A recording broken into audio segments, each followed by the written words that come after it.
My name is Nia Washington. I am 32 years old and somehow still healing from wounds my family inflicted. As a successful cardiothoracic surgeon, I escaped their toxicity, but maintained a quiet distance.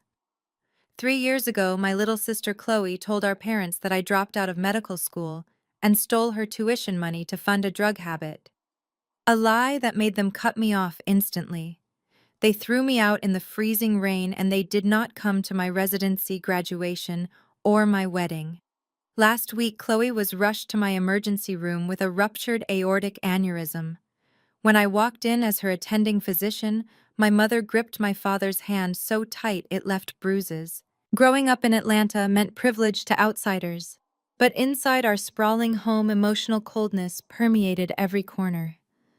My childhood was a fortress of expectations I could never quite meet, while my younger sister Chloe was the golden child. No matter how many honors I achieved, or how many late nights I spent studying, I was always the shadow to her blinding light. They bought her cars, paid for luxurious vacations, and eventually funded her lavish lifestyle while demanding I take out loans for medical school. But that pain was buried deep. Today, I was just a surgeon trying to save lives. The continuous deafening alarm of a flatlining heart monitor pierced the chaotic air of the emergency room at Atlanta Medical Center. It was a Tuesday evening, typically busy, but the noise coming from Trauma Bay 1 drowned out everything else. I was down the hall reviewing a post-operative chart when the overhead speaker blared a code red. A ruptured aortic aneurysm. Time was not just ticking, it was evaporating. I sprinted toward the scrub room, right next to the trauma bay.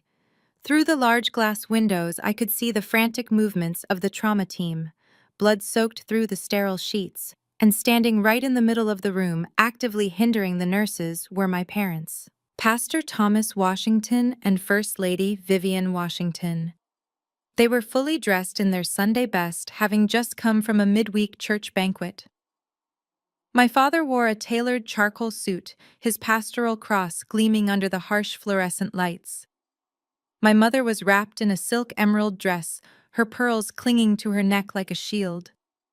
Even in the face of death, they carried themselves with an unbearable arrogance. "Do not touch her with those incompetent hands!" My father's baritone voice boomed over the alarms, echoing into the hallway. "I demand the chief of surgery immediately. Do you know who I am? I am Pastor Thomas Washington. You are going to kill my daughter. Get the head of this hospital down here right now." Nurse Jenkins, a veteran trauma nurse who had seen everything, was physically trying to push my father back. "Sir, you need to step out of the room. Your daughter is bleeding into her chest cavity. We need to stabilize her." My mother shoved Nurse Jenkins hard in the shoulder. "You will not speak to my husband that way. We are not leaving Chloe with a bunch of interns. Call the chief of surgery. We have the money. We want the best." I pushed through the swinging doors of the scrub room, turning on the water with my knee. I grabbed the heavy antibacterial sponge and began aggressively scrubbing my hands and forearms. The cold water felt grounding. I had not seen them in 3 years. 3 years of absolute silence. They had erased me from their lives the night they chose Chloe's vicious lie over my truth. Yet here they were, demanding the very person they had thrown away. I kept my eyes locked on the mirror above the sink. I took a deep, stabilizing breath. I was not the terrified, heartbroken girl they had kicked out into the storm. I was a professional. I was the person holding the scalpel. I kicked the door of Trauma Bay 1 open. The heavy thud of the door hitting the wall made everyone in the room freeze for a fraction of a second. I stepped into the room, my arms raised, water dripping from my elbows. A resident quickly approached and helped me into my sterile yellow gown, snapping it shut behind my neck. My father turned his head, his face red with rage, ready to scream at whoever had just entered. His eyes locked onto mine. The breath physically left his lungs. He stumbled backward, his shiny dress shoes squeaking loudly against the bloody linoleum floor. "Vivian." He choked out the word, grabbing my mother by the arm and spinning her around. My mother's face went from furious to completely pale in a matter of seconds. Her mouth opened, but no sound came out.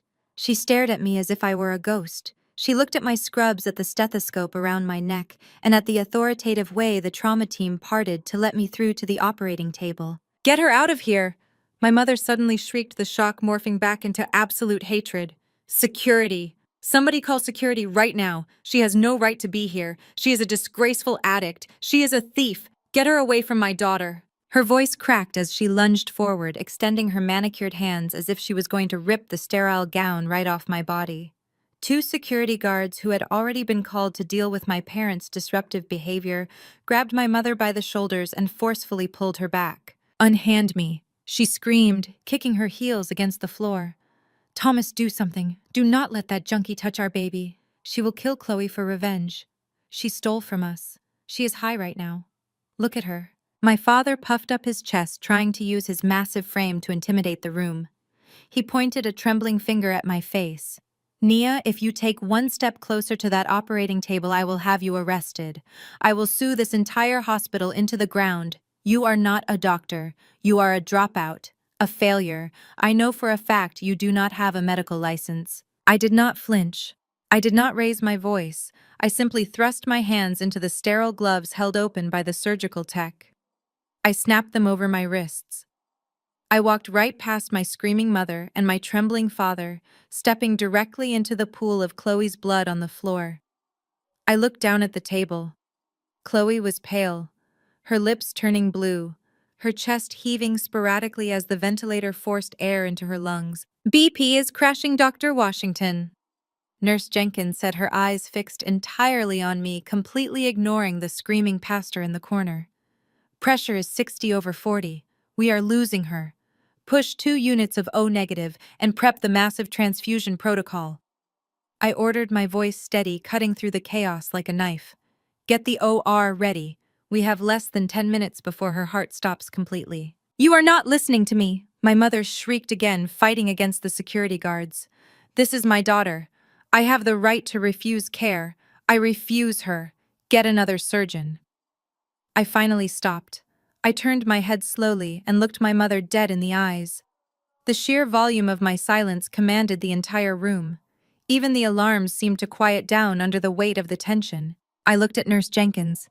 "Nurse Jenkins, would you please inform Pastor and First Lady Washington of the current surgical roster?" Nurse Jenkins stepped forward, her face a mask of pure professional ice. "Pastor Mrs. Washington, Dr. Nia Washington is our chief of cardiothoracic surgery. She is the youngest chief this hospital has ever had. She is the only board-certified trauma surgeon in the state of Georgia who specializes in complex aortic ruptures. If you refuse her care, your daughter will bleed to death in exactly 8 minutes. There is no one else to call." The silence that followed was deafening. My father's jaw literally dropped. The man who made his living giving booming sermons to 10,000 people every Sunday was completely speechless. The realization hit him like a physical blow to the stomach. The daughter he had thrown away like trash, the daughter he had slandered to his entire congregation, the daughter he swore would end up dead in a gutter, was the only human being on earth who could save his golden child. My mother stopped struggling against the guards. Her knees buckled slightly, her silk dress crumpling as she slumped against my father. She looked at my badge, the shiny gold lettering that read, "Dr. Nia Washington, Chief of Surgery." She stared at it as if it were written in a foreign language. Her breathing became shallow and panicked. I turned my attention back to my patient. I grabbed a penlight and checked Chloe's pupils, sluggish but reactive. I reached out and took the surgical consent clipboard from the resident's hands. I turned back around and held it out directly toward my father. "You wanted the chief of surgery, Pastor Thomas." I said, my voice carrying no warmth, no familial affection, just absolute clinical detachment. "You got her. Now you have exactly 3 minutes to sign this consent form. If you do not sign it, I will walk out of this room, I will grab a cup of coffee, and I will call the coroner instead of the anesthesiologist. The choice is yours." My father's large manicured hands reached out, hovering over the clipboard. He looked at me, searching my eyes for the scared little girl he had banished into the freezing rain 3 years ago. He was looking for the daughter who had begged him to believe her, who had cried on the front porch while he changed the locks. But he found nothing. My eyes were entirely vacant of any emotion toward him. I had excised him from my heart with the same precision I used in the operating room. Nia, please. My mother whimpered, her voice entirely stripped of its former venom. She reached out to touch my arm, but I took a calculated step back, avoiding her grasp, as if she were carrying a contagious disease. Do not touch my sterile gown, Vivian, I commanded sharply. The use of her first name hit her harder than a physical slap. She recoiled, covering her mouth with her hands. I tapped the pen against the metal clip of the board. Tick-tock, Pastor. 2 minutes. Every second you spend hesitating is another ounce of blood your daughter loses. Do you want to pray about it, or do you want to act? He snatched the pen from my hand. He hastily scribbled his signature on the bottom line, the paper tearing slightly under the pressure of his violent handwriting. He shoved the clipboard back into my chest, his eyes burning with a mix of utter humiliation and profound hatred. If she dies on that table, he whispered, his voice trembling with dark malice, I will destroy you. I will make sure you never practice medicine again. I smiled. It was a cold, terrifying smile. I handed the clipboard to Nurse Jenkins. If she dies on that table, Thomas, it will be because her body gave out. But if she lives, it will be because I decided to save her. And do not ever threaten me in my hospital again. I turned my back on them. Let us move her.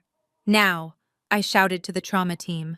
The room erupted into synchronized action.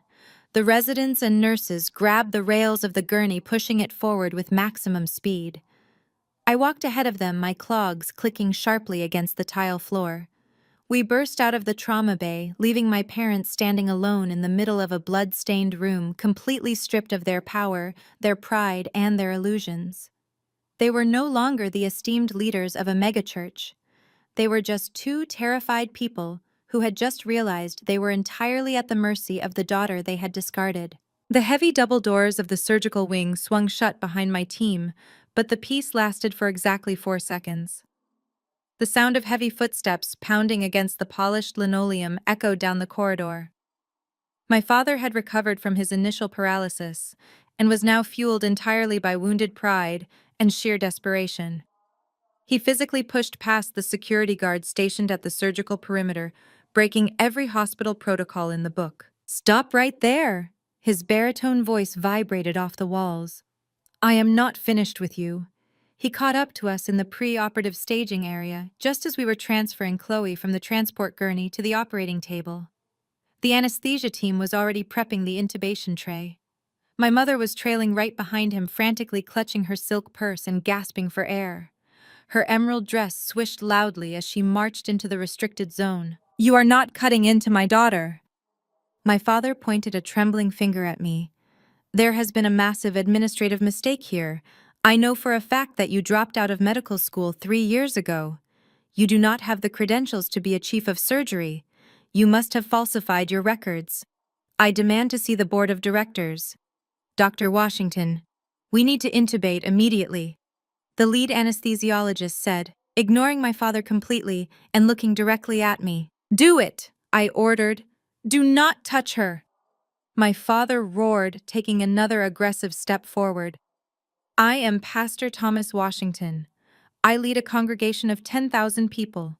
I play golf with the mayor. I have the best lawyers in Atlanta on speed dial. I am revoking my consent right now. I demand you bring me the hospital administrator. I will sue this entire facility into bankruptcy if you let this drug addict touch my child. The sheer audacity of his delusion was almost impressive. Even with his golden child bleeding to death from the inside out, his primary concern was maintaining absolute control. He could not stomach the reality that the daughter he had cast out was now holding the ultimate power over his family. He wanted to bend reality to fit his narrative. I turned away from the operating table. I walked slowly toward my father, closing the distance until I was standing directly in his personal space. I looked up into his eyes. For 29 years I had cowered under that gaze. I used to tremble when he raised his voice. But today I felt absolutely nothing but clinical detachment. You want to revoke your consent, Pastor? I asked, my voice dangerously quiet. Yes. He spat back, his chest heaving. Get me a real doctor. I snapped my fingers at the circulating nurse. Nurse, please print a standard against medical advice, discharge form, and a liability waiver. Pastor Washington is choosing to let his daughter die. My father flinched. What are you talking about? I leaned in closer. I am the only board-certified cardiothoracic trauma surgeon in this hospital tonight. The next closest specialist is at Emory, and it will take a helicopter 45 minutes to get her there. She does not have 45 minutes. She has about 4, so you can revoke your consent. But you have exactly 3 minutes to sign the liability waiver, or I will call the coroner right now instead of the anesthesiologist to declare time of death. My father swallowed hard. The veins in his neck bulged against his starched white collar. His bluff had been called in the most spectacular fashion possible. He looked past me at the monitors. Chloe's blood pressure was dangerously low. The rhythmic beeping was frantic and entirely unstable. This is a trick. My mother shrieked, stepping out from behind my father. Her pristine emerald dress was now stained with a few drops of her daughter's blood from leaning over the gurney earlier. She pointed a manicured nail directly at my face. You are doing this on purpose. You are trying to punish us for the past. Vivian, please step back, I said coldly. Do not tell me what to do. She hissed, her eyes wild with panic and venom.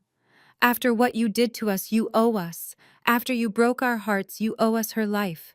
We gave you everything. We raised you. We put a roof over your head. We paid for your undergraduate degree. And you repaid us by stealing $150,000 of Chloe's tuition money to buy drugs. You owe us the surgery. The air in the pre-operative area went dead silent. The surgical nurses, the anesthesiologist, and the technicians all froze, looking between me and my mother. I could feel their eyes on me, but I did not break eye contact with the woman who gave birth to me. I reached out and snatched the clipboard with the original signed consent form right out of my father's hand. I do not owe you anything, I said, my voice slicing through the tension like a scalpel. You threw me out of your house in the middle of a thunderstorm. You stood on your manicured porch and watched me walk 3 miles to a gas station with nothing but the clothes on my back. You did not even let me grab my winter coat. You canceled my phone plan while I was still walking.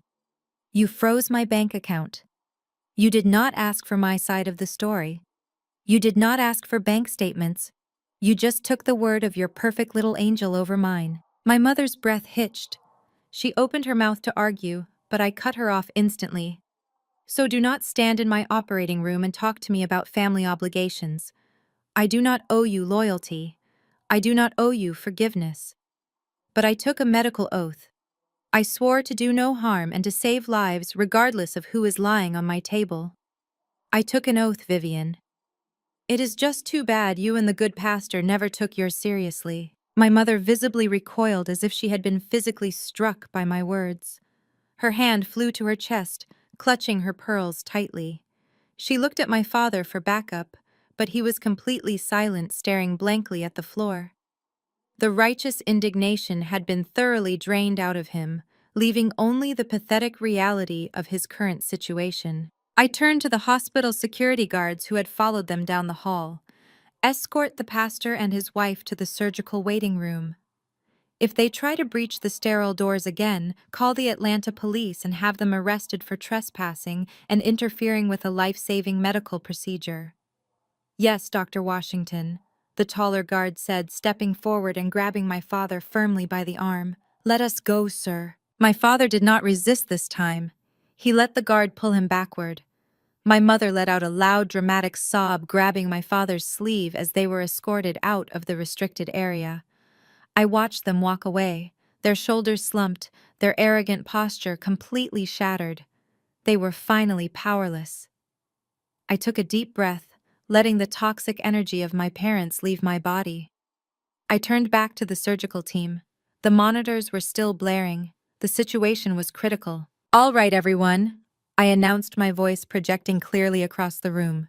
We have a ruptured ascending aortic aneurysm. We are going to need to put her on cardiopulmonary bypass immediately. Let us get her chest open. I walked through the automatic doors into the freezing, sterile environment of operating room 4. The bright surgical lights blinded me for a fraction of a second before my eyes adjusted. Chloe was lying on the table, completely unconscious, the anesthesia already taking full effect. Looking at her pale face, I felt a strange sense of absolute detachment. This was the sister who had deliberately ruined my life.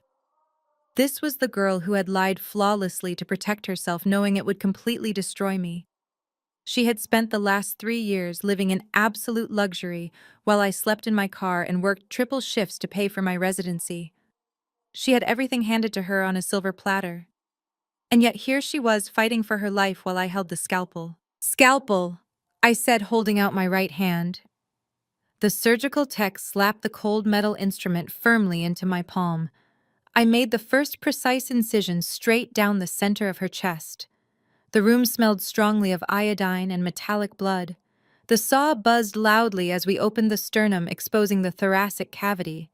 The amount of blood pooling in the pericardial sac was staggering. "We need to get her on bypass right now," I said, my voice calm but incredibly urgent. "Cannulate the right atrium and the ascending aorta." The bypass machine kicked in, taking over the function of her heart and lungs. The rhythmic whirring of the pump replaced the frantic beeping of the cardiac monitor. For the first time since she arrived in the emergency room, the situation was under my complete and total control. As I meticulously began to graft a synthetic tube to replace the ruptured section of the aorta, I noticed the severe inflammation surrounding the tissue. This was not a congenital defect. This was not a random stroke of bad luck. The vascular walls were incredibly friable, tearing easily under the slightest pressure. This kind of systemic damage was a textbook indicator of chronic stimulant abuse, specifically high-grade amphetamines. The irony was almost suffocating. The sister who had loudly accused me of being a drug addict was currently bleeding out on my table because her own body had given out from years of intense chemical abuse. "Suction," I commanded, keeping my hands perfectly steady as we clamped the aorta. While I was repairing the massive damage to Chloe's heart, I knew exactly what was happening out in the waiting room. My parents were likely pacing the floor, trying to keep up appearances for the hospital staff. They were probably making frantic phone calls to their church board, trying to control the narrative before the gossip spread. They had spent their entire lives cultivating a flawless public image. Pastor Thomas, the spiritual leader with the perfect family. First Lady Vivian, the epitome of grace and Southern elegance. Chloe, the beautiful, successful daughter with the wealthy husband. And Nia, the dark secret they had successfully buried. But the ground beneath their carefully constructed kingdom was crumbling fast. They were completely stripped of their control, forced to wait in agonizing silence, knowing that their entire world rested in the hands of the daughter they had completely discarded. They had no idea that the nightmare was just beginning, and that the arrival of their wealthy son-in-law would be the spark that burned their entire facade to the ground. The final stitch went in flawlessly. I stepped back from the operating table, letting out a slow, controlled exhale. The bypass machine was successfully weaned off, and Chloe's damaged heart was finally beating on its own again. It was a fragile rhythm, but it was stable. I looked up at the digital wall clock mounted above the observation window. We had been in the thick of it for nearly 3 hours, fighting against a relentless ticking clock of catastrophic internal blood loss. I instructed my senior resident to finish closing the chest cavity using the standard wire circlage and to prep her for immediate transport to the surgical intensive care unit. Stripping off my blood-soaked surgical gown and heavy latex gloves, I tossed them forcefully into the red biohazard bin. The physical exhaustion was beginning to set deeply into my shoulders, tightening the muscles in my neck, but my mind was sharper than it had ever been. I walked over to the stainless steel scrub sink and washed my hands, letting the freezing cold water run over my skin for a long moment. The surgical crisis was officially over, but the real operation, the dismantling of my toxic family, was just about to begin outside these sterile walls. I pushed through the heavy double doors of the restricted surgical wing and headed down the long, pristine corridor toward the main family waiting area. As the attending surgeon, it was my responsibility to deliver the standard post-operative update to the family. But long before I even reached the final corner, I could hear a loud, obnoxious voice echoing off the hospital walls. It was a voice I had not heard in 3 long years, but it still carried the exact same irritating cadence of unearned confidence and forced bravado. Jamal Davis had finally made his grand entrance. I paused just out of sight, leaning my shoulders slightly against the cold wall to observe the scene unfolding in the waiting room. Jamal burst through the main elevator doors, playing the role of the frantically devastated husband to absolute perfection. But his physical appearance told an entirely different story to anyone paying close attention. He was wearing a designer suit, but the fabric was heavily wrinkled and creased, as if he had been sitting slouched in a smoky lounge for the past 5 hours. Even from 20 feet away, the distinct, overpowering smell of expensive bourbon and incredibly cheap floral perfume wafted off his clothes, completely masking the sterile bleach scent of the hospital. His silk tie was loosened, his collar was unbuttoned, revealing a thick gold chain, and his eyes were heavily bloodshot. He did not look like a dedicated businessman who had rushed over from a high-level corporate boardroom to be by his dying wife's side. He looked exactly like a man who had been dragged out of a VIP nightclub booth in the middle of a weeknight bender. Yet my parents did not seem to notice, or perhaps they simply chose to ignore his horribly disheveled state. The moment Jamal walked into the room, my mother practically threw herself at him, sobbing dramatically into his wrinkled lapel. My father stood up quickly, completely abandoning his previous state of defeated humiliation from our earlier encounter. He clapped Jamal heavily on the shoulder, looking at him as if the Messiah himself had just walked into the emergency room. It was truly pathetic to witness their desperation. They were clinging to this man and his supposed immense wealth as their ultimate salvation, their ticket to maintaining their pristine public image. "Where is she?" Jamal demanded, his voice booming across the quiet waiting area, deliberately loud enough for the other anxious families and the busy nursing staff to hear. "Where is my wife?" I came as quickly as I could. I literally dropped a multi-million-dollar commercial real estate closing to be here. This hospital better be giving her the absolute best care available, or I swear to God I am buying this entire building and firing everyone in it by tomorrow morning. My mother sniffled, gripping his arm tightly, as if anchoring herself to his false promises. "Oh, Jamal, thank goodness you are finally here. It has been an absolute nightmare. Absolute torture. They took her into emergency surgery hours ago, and the staff here has been completely uncooperative and incredibly rude to us." Jamal puffed out his chest, adjusting his crooked, heavy gold watch with a flick of his wrist. "Uncooperative? Do they not know who we are? Do not worry, Vivian. I will handle this right now. I am not letting my wife recover in some standard cramped hospital room with the general public." He marched right up to the main reception desk, slapping his hand loudly against the polished wood counter. The young receptionist jumped slightly in her chair, her eyes widening at his aggressive posture. "Listen to me, sweetheart." Jamal sneered, leaning over the high desk to physically intimidate her. "My wife is Chloe Davis. She is currently in surgery. I am her husband, and I demand to speak to the hospital administrator right now. I want her moved to your premier VIP recovery suite the second she is wheeled out of the operating room. I want private nurses, I want a private chef, and I want round-the-clock security stationed at her door. Spare absolutely no expense." The receptionist typed nervously on her keyboard, trying to maintain her professional composure, despite the aggressive man leaning over her workspace. Her fingers trembled slightly as she pulled up Chloe's rapidly expanding medical file. "Sir, the VIP suites require pre-authorization and a significant security deposit for uninsured or out-of-network patients. I need to check her file first to verify your coverage before I can assign that specific luxury room." Jamal laughed, a loud barking sound that echoed harshly in the quiet space, making a nearby family turn and stare in disgust. "Deposit. Do I look like a man who worries about a security deposit? I am a crypto and commercial real estate investor. I make more money in a single day than you make in a decade sitting behind this tiny desk. Just get the damn room ready and bring me the financial paperwork. I do not have time to argue with low-level administration." This was exactly my cue. The performance had reached its peak and it was time to pull the curtain down. I pushed off the wall and walked around the corner, stepping directly into the center of the brightly lit waiting room. I was wearing my dark blue surgical scrubs, my expensive acoustic stethoscope draped casually around my neck, and my chief of surgery identification badge clipped securely to my chest pocket, catching the bright overhead light. Jamal turned around at the sharp sound of my clogs clicking against the floor. His eyes scanned my blue scrubs, and his lips immediately curled into a familiar, deeply condescending smirk.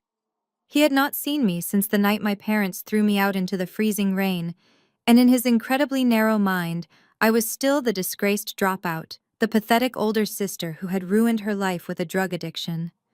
He had absolutely no idea what had transpired over the last 3 hours between me and my parents. He assumed I was just some low-level hospital worker, perhaps an orderly, or a junior nursing assistant who had somehow managed to beg for a menial job here. Well, well, well. Jamal clapped his hands together, taking a heavy step toward me. His breath was entirely foul, a sickening mixture of stale alcohol and cheap mints attempting to cover the liquor. Look who finally got a job. Fetching water and emptying bedpans now, are we, Nia? I guess this hospital really does hire absolutely anybody these days. My parents, who were standing right behind him, suddenly froze, as if they had been turned to solid stone. The color instantly drained from my father's face, leaving him a sickly shade of ashen gray, and my mother actually took a physical step backward, hiding partially behind a chair. They knew exactly who I was in this hospital now, but they were far too paralyzed by their own profound shame to warn their golden son-in-law. Jamal, completely oblivious to the sudden sheer terror radiating from my parents, kept talking, his voice dripping with arrogant sarcasm. Since you work here now, why do not you make yourself useful for once in your miserable life? Run down to the cafeteria and get my mother-in-law a fresh hot coffee. Then go tell your boss that Jamal Davis is here and I am paying cash for my wife's VIP suite. Chop chop, little nurse. I did not flinch. I did not raise my voice in anger. I simply stood there radiating an aura of complete and utter professional dominance. I looked him up and down, taking in the cheap synthetic fabric of his supposedly designer suit, the scuffed leather of his unpolished shoes, and the desperate hollow look in his eyes that only a con artist wears when his massive lies are finally about to catch up with him. I reached into the front pocket of my scrub top and pulled out the preliminary hospital billing clipboard. I had personally asked the finance department to run the initial numbers while my resident was closing Chloe's chest. I took 2 slow, deliberate steps forward, closing the distance between us until he had to look down slightly to meet my unwavering gaze. I held my ground with the posture of someone who owned the very floor he was standing on. I simply smiled. It was a sharp, terrifyingly predatory smile that did not reach my cold eyes. I extended my right arm and pressed the heavy clipboard directly into his chest, forcing him to grab it or let it clatter loudly to the floor. Great. I said, my voice incredibly smooth and dangerously calm, perfectly projecting across the dead silent waiting room. The VIP deposit is exactly $50,000. Finance is straight down the hall to your left. Let us see if that crypto portfolio you constantly brag about is actually real. Jamal looked down at the clipboard. His bloodshot eyes scanned the itemized list of surgical fees, operating room costs, and the massive $50,000 cash deposit required up front for the luxury suite he had just loudly demanded. The smug, arrogant smirk vanished from his face, instantly replaced by a sudden, sickening wave of genuine panic. He swallowed hard, his Adam's apple bobbing nervously as his hands began to visibly tremble against the cold metal edges of the clipboard. He looked back up at me, his mouth opening and closing, but no sound came out. The great Jamal Davis, the supposedly wealthy savior of my family, was completely speechless. I watched the color drain from Jamal's face as his eyes darted across the itemized estimate. He opened his mouth again, but quickly snapped it shut, swallowing hard. Finally, his survival instincts kicked in, and he forced a loud, obnoxious laugh that sounded completely hollow. 50 grand! He scoffed, waving the clipboard in the air as if it were a minor inconvenience. Is that all? I thought you were talking about real money, Nia. I will have this handled in 2 minutes. Come on, Pastor Thomas Vivian. Let us go show this hospital how the Davis family operates. He turned sharply on his heel and marched down the brightly lit corridor toward the administrative wing. My parents exchanged a quick, relieved glance, their faith in their golden son-in-law momentarily restored by his sheer bravado. They hurried after him, their footsteps echoing loudly against the polished floor. I adjusted my stethoscope and followed them at a slow, leisurely pace. I had no intention of missing the impending collision between Jamal's massive ego and cold, hard reality. The finance department was located at the end of the hall behind a wide glass partition. Several administrative clerks sat behind computers processing admissions and discharges. I stood casually near a water cooler just outside the glass, watching the scene unfold like a silent movie. Jamal marched up to the counter, occupied by a seasoned billing specialist named Brenda. Brenda was a no-nonsense woman who had worked at Atlanta Medical Center for 20 years. She did not care if you were a celebrity, a politician, or a pastor. She only cared about cleared funds. Jamal slapped the clipboard loudly onto her counter. My wife is Chloe Davis. I am here to pay the $50,000 VIP room deposit. Run it. He reached into his tailored jacket pocket and pulled out a heavy black metal credit card, tossing it onto the counter with an arrogant flick of his wrist. It landed with a loud, distinct clink. My parents stood right behind him, standing tall and proud.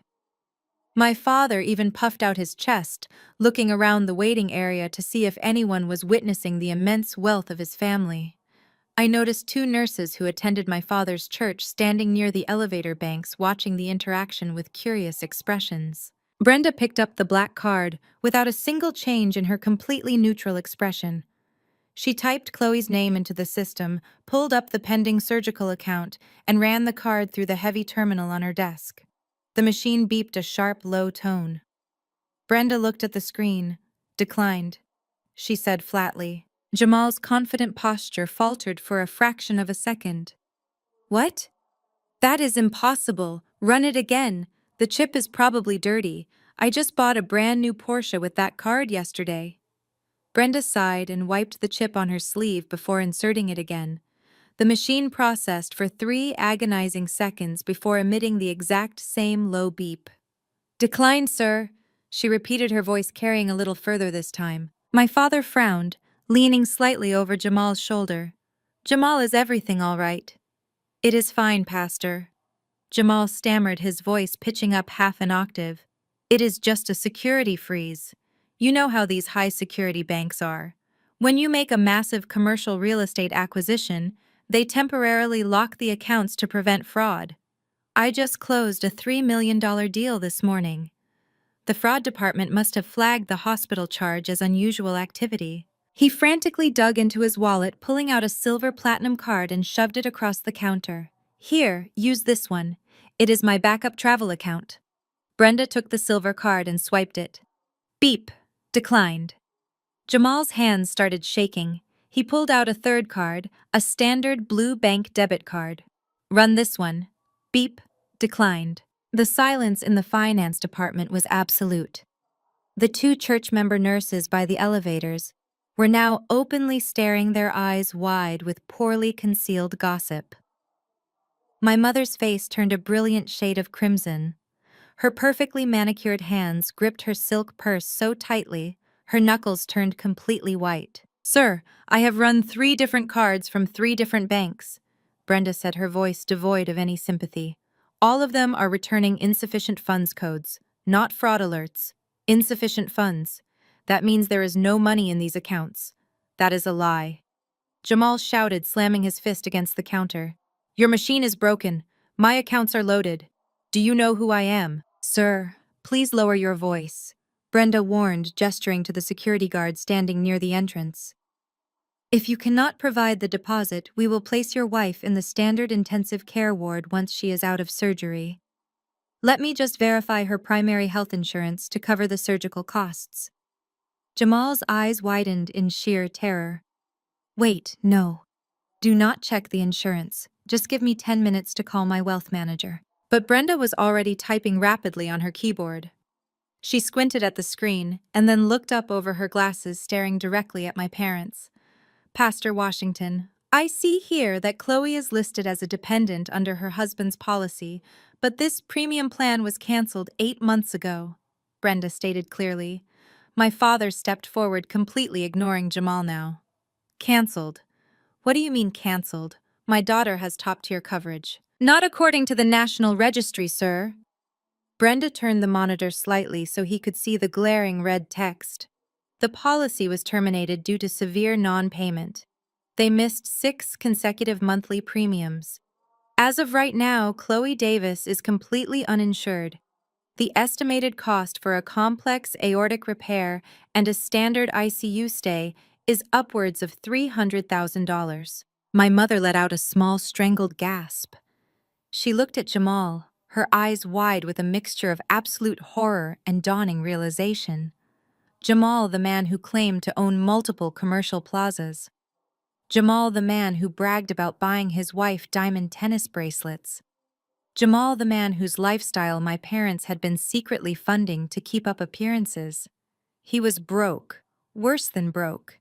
He was a complete fraud who had let his wife's health insurance lapse while claiming to be a millionaire. Jamal took a step back, holding his hands up defensively. It is an administrative error, Vivian. I swear to you my accountant was supposed to pay those premiums. I will fire him tomorrow. I just need to make one phone call to my bank and clear this up. Just give me 10 minutes. He turned and practically sprinted away from the billing desk, pushing past the nurses and disappearing down the hallway toward the cafeteria. He was fleeing the scene of his own financial crime, leaving my parents standing at the counter completely exposed. The reality of the situation crashed down on my father. He looked at the 2 nurses from his congregation who were now actively whispering to each other. By Sunday morning, the entire 10,000-member church would know that the pastor's wealthy son-in-law could not even afford a hospital copay and that his golden daughter was uninsured.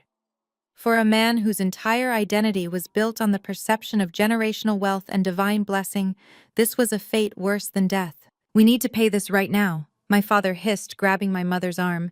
Vivian, do you have the emergency card, the one from the retirement trust? My mother looked at him as if he had lost his mind.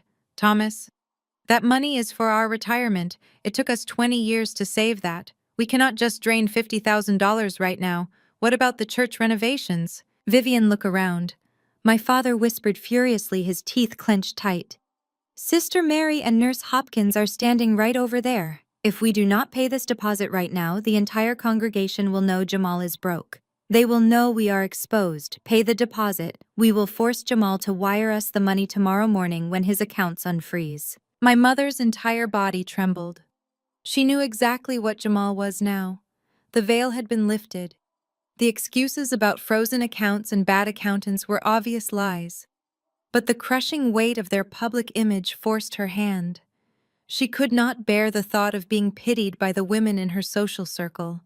She could not stomach the idea of being exposed as a fraud by association. With a look of pure, unadulterated venom directed at the hallway where Jamal had just fled, my mother unzipped her designer purse. Her hands shook violently as she pulled out a simple blue debit card.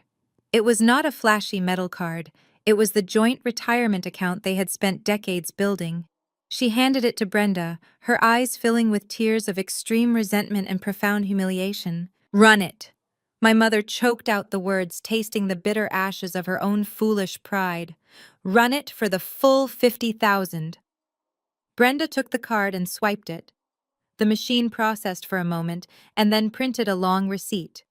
Approved, Brenda said, tearing off the slip and handing it to my mother along with a pen. Sign at the bottom, please. My mother signed her name with aggressive, jagged strokes. She snatched her card back and shoved it into her purse. She turned around, her chest heaving as she stared at my father. They had just drained a massive portion of their life savings to cover the lies of a man they had chosen over their own flesh and blood. They had thrown me away for nothing. I stood quietly by the water cooler, watching their entire world begin to fracture. The financial facade had officially cracked, revealing the rot underneath.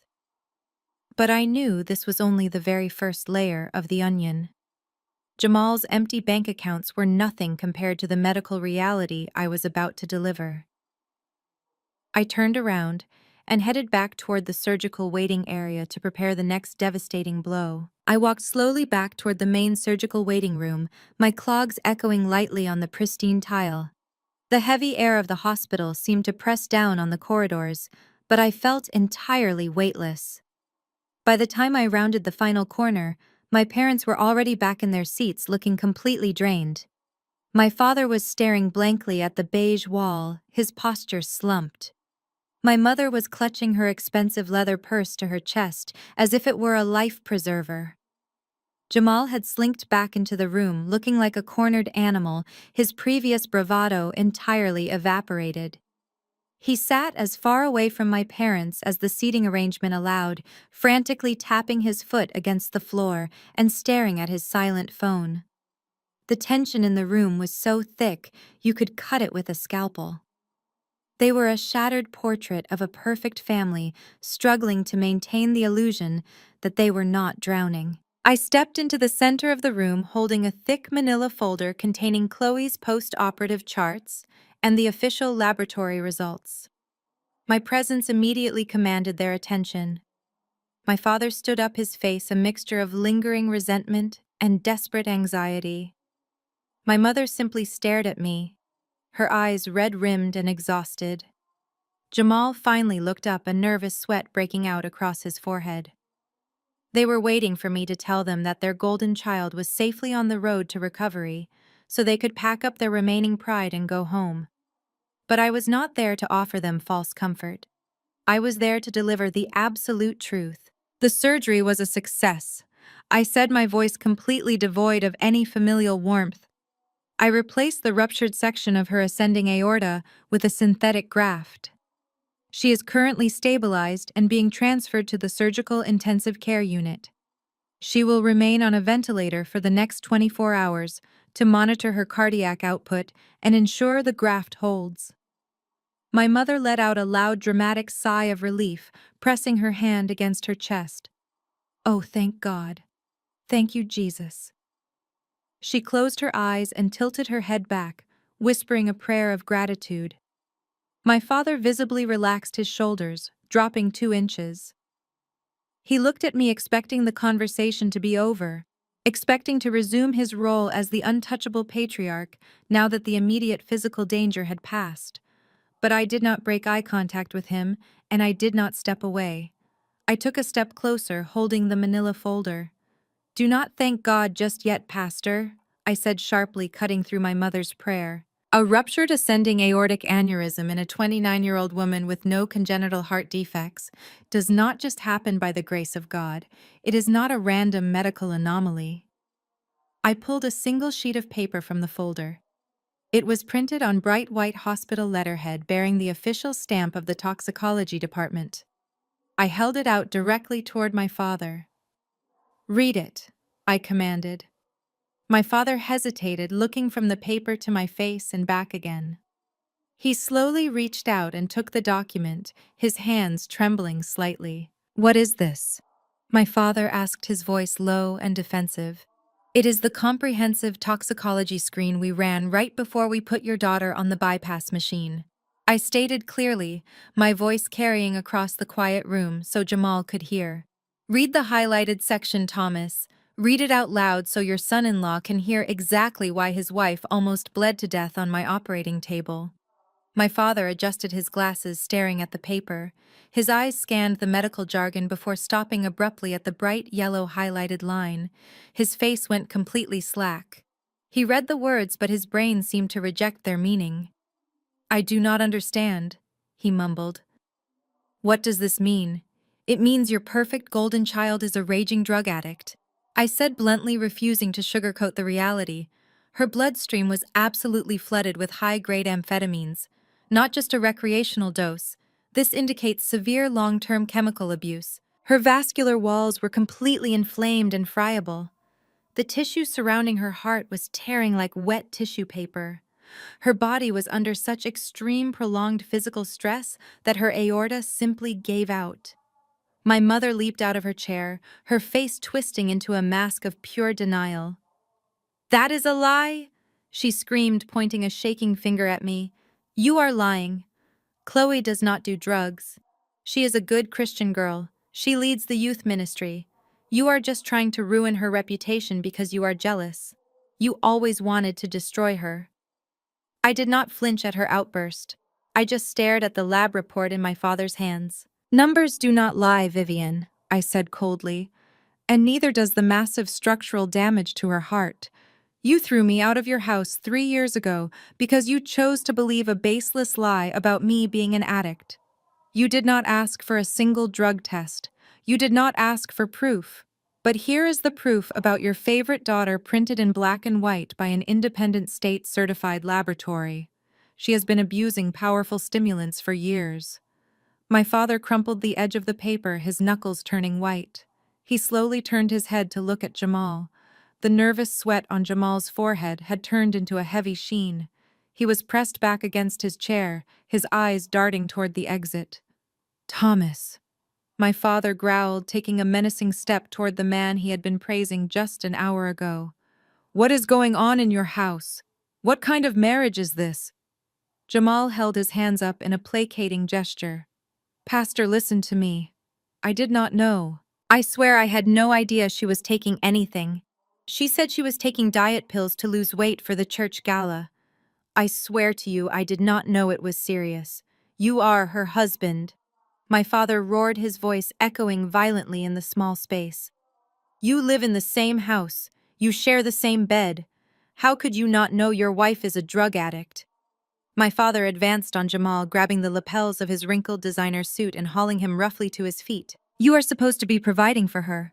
My father yelled, shaking Jamal violently. Instead, you let her insurance lapse and turn into an addict right under your nose. What kind of man are you? The sheer terror of being exposed pushed him over the edge into aggressive retaliation. He shoved my father backward, breaking his grip. Do not you dare look at me and judge my marriage! Jamal shouted, his face twisted in ugly rage. You want to know why she is stressed out. You want to know why she is swallowing pills to keep herself awake and functioning. It is because of you two. My parents froze, stunned by the sudden vicious counterattack. Jamal pointed an accusing finger directly at my mother. She has been stressed because you two parasites will not stop begging us for money. Every single week it is another sob story. You need $10,000 for the church roof. You need $20,000 to host the pastoral retreat. You need cash to maintain your massive house because you are secretly drowning in debt. My mother gasped, covering her mouth with her hand.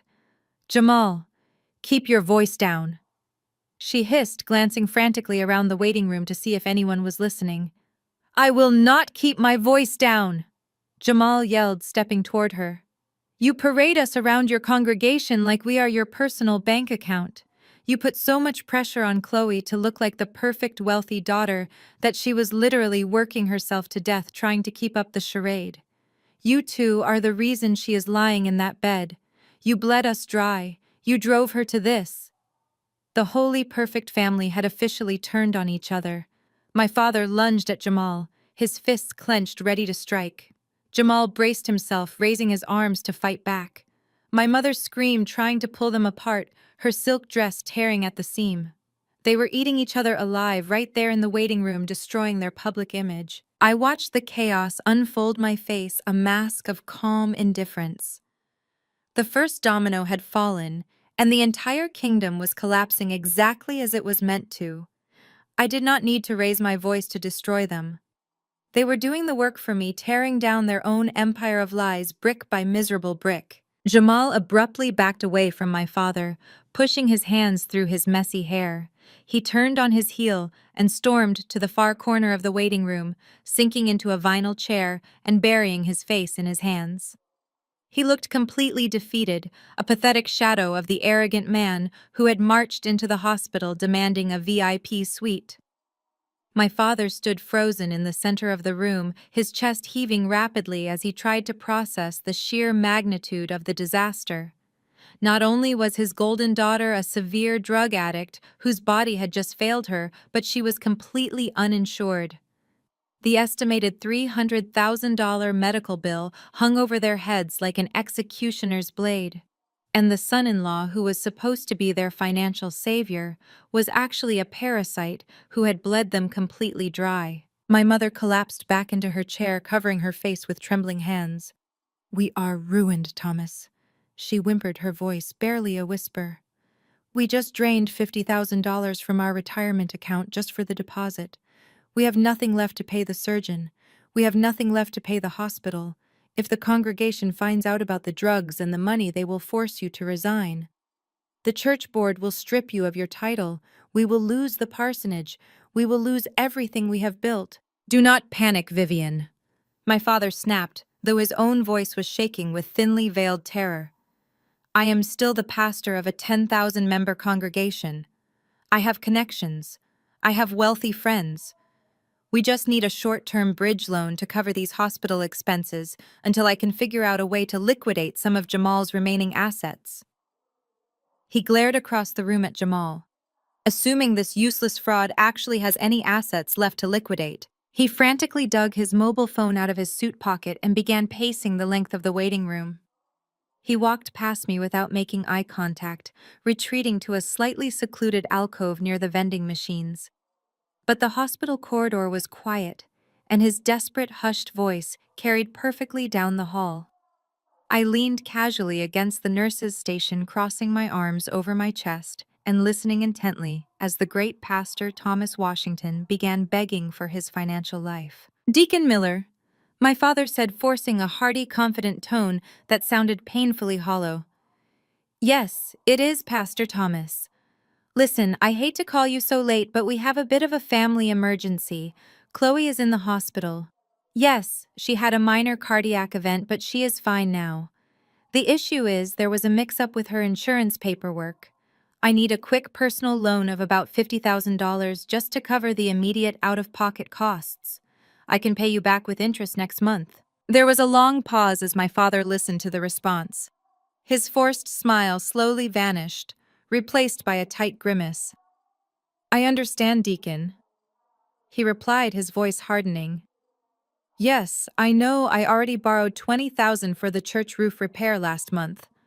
But this is a medical emergency for my daughter. Are you sure you cannot extend a line of credit?" "Hello?" He pulled the phone away from his ear, staring at the screen in disbelief. Deacon Miller had hung up on him. My father cursed under his breath, swiping furiously on his screen to find the next contact. He dialed another number, pacing faster now, his leather shoes squeaking sharply against the polished floor. "Brother Harrison," he started again, his tone slightly more desperate this time. "Yes, Pastor Thomas here. I am in a bind. I need to ask a massive favor. I need to borrow some cash tonight. Yes, I know about the previous loan. Listen, Harrison, I am good for it. You know my family. We have generational wealth, we have properties." I listened as the conversation dragged on, the rejections becoming more blunt. Through his increasingly agitated whispers, the ugly truth of their financial ruins spilled out into the open. My parents had spent the last 3 years systematically draining their own wealth to maintain their pristine public image. They had secretly bailed out Jamal on 3 separate occasions when his supposed real estate flips had completely failed. They had taken out loans from their own church deacons, using the church building fund as collateral to keep Jamal's fake crypto investment firm afloat. They did all of this simply because they could not bear the social embarrassment of admitting their perfect daughter had married a con artist. They chose to finance a lie rather than face the truth. And now the well was completely dry. "Harrison, please listen to me," my father begged, his voice cracking. "If I do not come up with the rest of the money, this hospital is going to put a lien on my house. They are going to transfer my daughter to a public charity ward. I cannot let the community see her in a public ward. Just 10,000, 5,000, anything you can spare. I will preach whatever sermon you want on Sunday. I will put you on the executive board." Another pause followed by another agonizing rejection. My father slammed his fist against the vending machine, making the glass rattle loudly. He made 5 more phone calls. He called his fraternity brothers from college.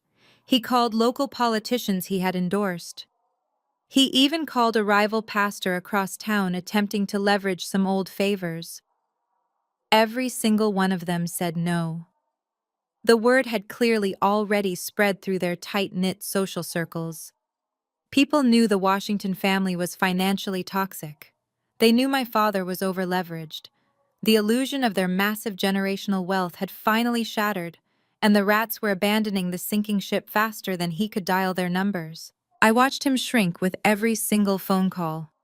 He was no longer the imposing spiritual leader who commanded thousands of people every Sunday. He was a broken, desperate old man, standing in a hospital hallway, begging for scraps from men who used to kiss his ring. This was the man who had looked me in the eye 3 years ago and told me I was a worthless drain on his resources. This was the man who had changed the locks on the front door while I stood on the porch in the freezing rain, begging him to look at my bank statements and see that I did not steal Chloe's tuition money. He had felt so powerful that night, completely secure in his wealth and his righteous judgment. But the universe has a very funny way of balancing the scales. My father slowly lowered the phone from his ear after the final rejection. His shoulders were hunched, his breathing heavy and ragged. He looked over at my mother, who was still sitting in the waiting room, staring blankly at the floor. She had heard enough of his hushed pleading to know that no one was coming to save them. They were entirely alone, trapped in a nightmare of their own making. I stepped away from the nurse's station and walked slowly toward him, making sure my clogs clicked loudly on the tile. He looked up at me, his eyes filled with a mixture of profound exhaustion and simmering rage. "So, Pastor," I said, my voice smooth and perfectly even, "it looks like the collection plate is coming up a little empty tonight. Perhaps you should try praying a little harder. I hear the Lord provides for those who live righteous, honest lives." That was the final straw. The sheer humiliation of being mocked by the daughter he despised, coupled with the catastrophic destruction of his entire social standing, broke whatever remaining shred of self-control he possessed. His face contorted into a mask of pure, unadulterated fury. He let out a primal roar of frustration, lifting his expensive smartphone above his head and hurling it violently down the hallway. The device smashed directly into the solid concrete wall with a loud explosive crack, shattering into dozens of sharp pieces. The screen splintered and the plastic casing scattered across the polished floor, skidding all the way to the heavy double doors at the end of the corridor. My mother screamed at the sudden violent noise, jumping up from her chair. Jamal flinched, retreating further into his corner, terrified that my father's wrath would suddenly turn back onto him. Several nurses popped their heads out of the nearby triage rooms, their eyes wide with alarm. The heavy silence that followed the crash was deafening. My father stood there, his chest heaving, his hands clenched into tight fists, staring at the broken pieces of his phone, as if they represented his entire shattered life. But the silence did not last long. The heavy double doors at the end of the hallway swung open with a smooth, authoritative swoosh. The sound of confident, measured footsteps echoed down the corridor, completely cutting through the tension. I did not need to turn around to know exactly who had just arrived. I recognized that steady, purposeful stride anywhere. A tall, impeccably dressed man stepped into the brightly lit hallway.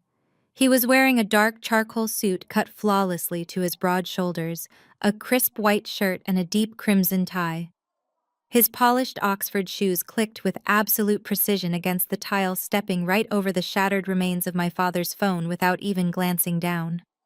Flanking him on either side were two massive hospital security guards, their hands resting casually near their utility belts. It was Andre Jackson. He was the director of legal affairs for the entire Atlanta Medical Center network, a former corporate litigator who specialized in dismantling massive financial frauds, and most importantly, he was my incredibly brilliant, fiercely protective husband. My parents had absolutely no idea who he was.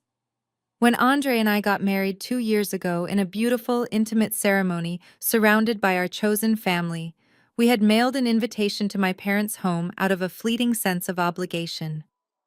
They had returned the envelope unopened with the words, "Return to sender." "Not at this address," scribbled aggressively in my father's handwriting across the front.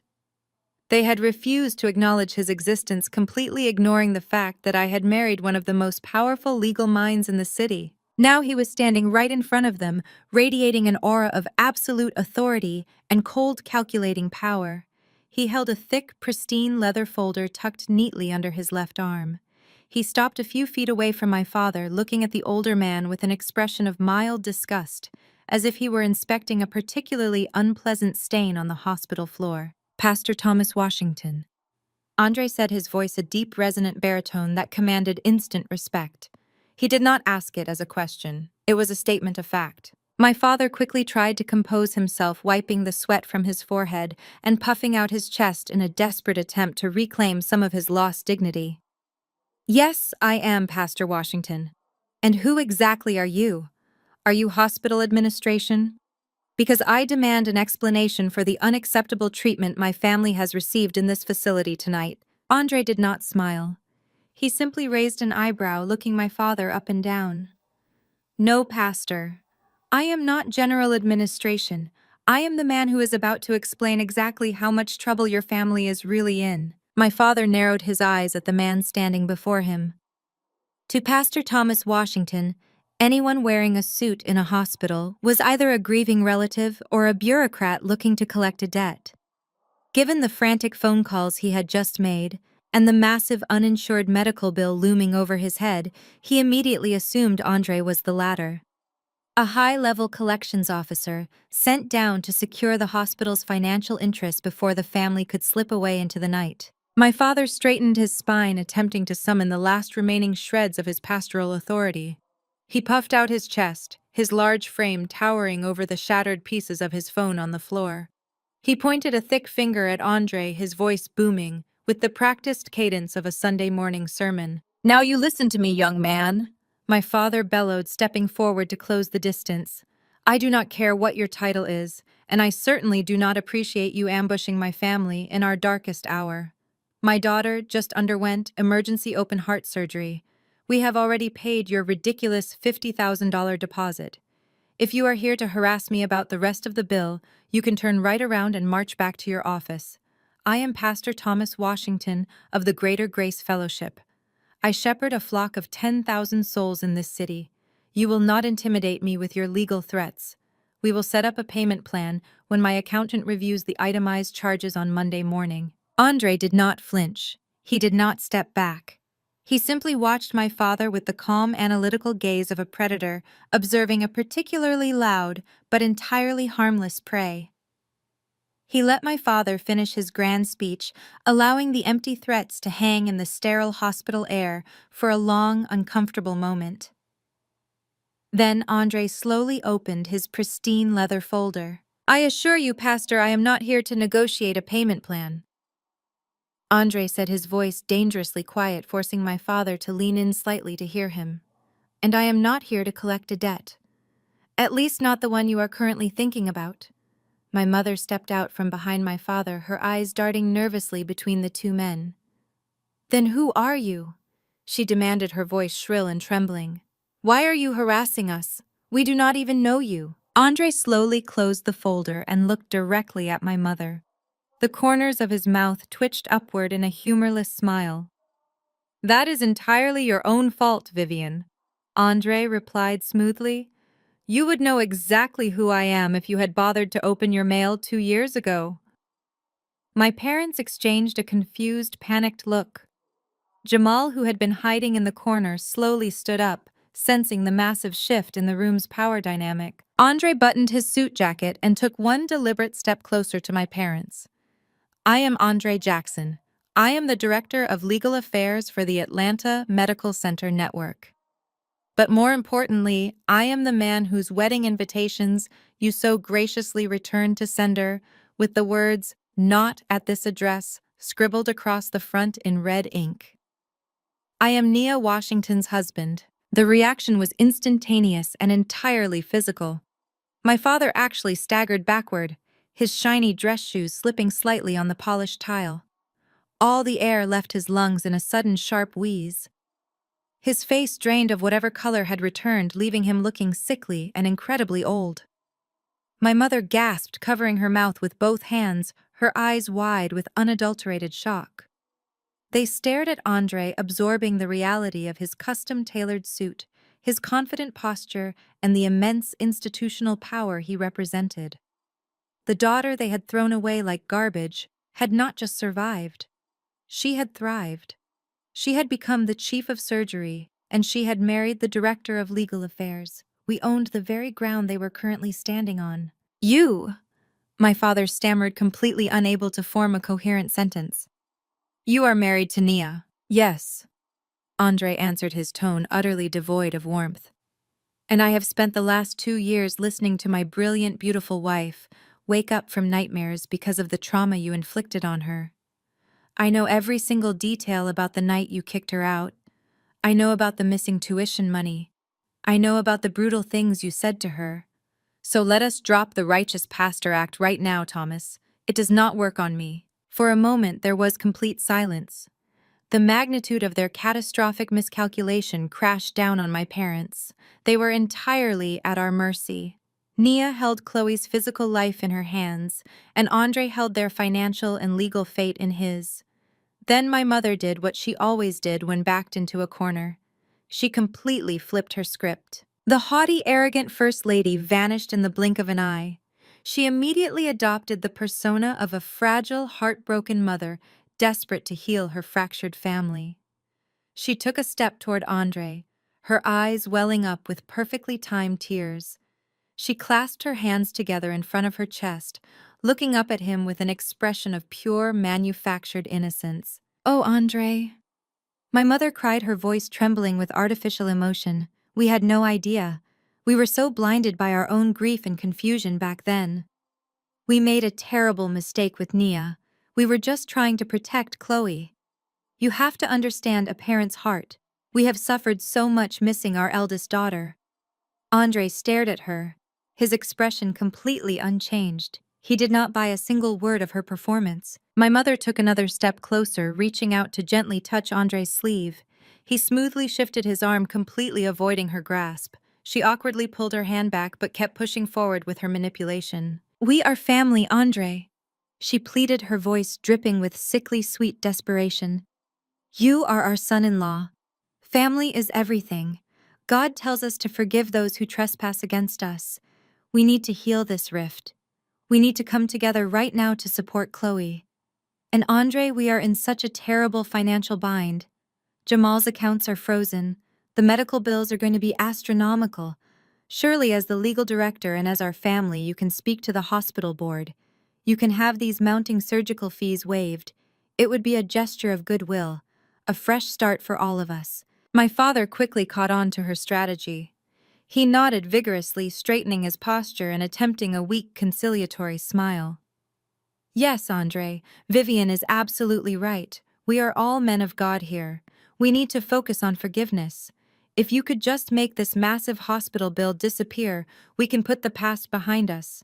We can welcome you and Nia back into the family with open arms. We will even host a special dinner at the parsonage in your honor." The sheer audacity of their request was staggering. They had not seen my face in 3 years.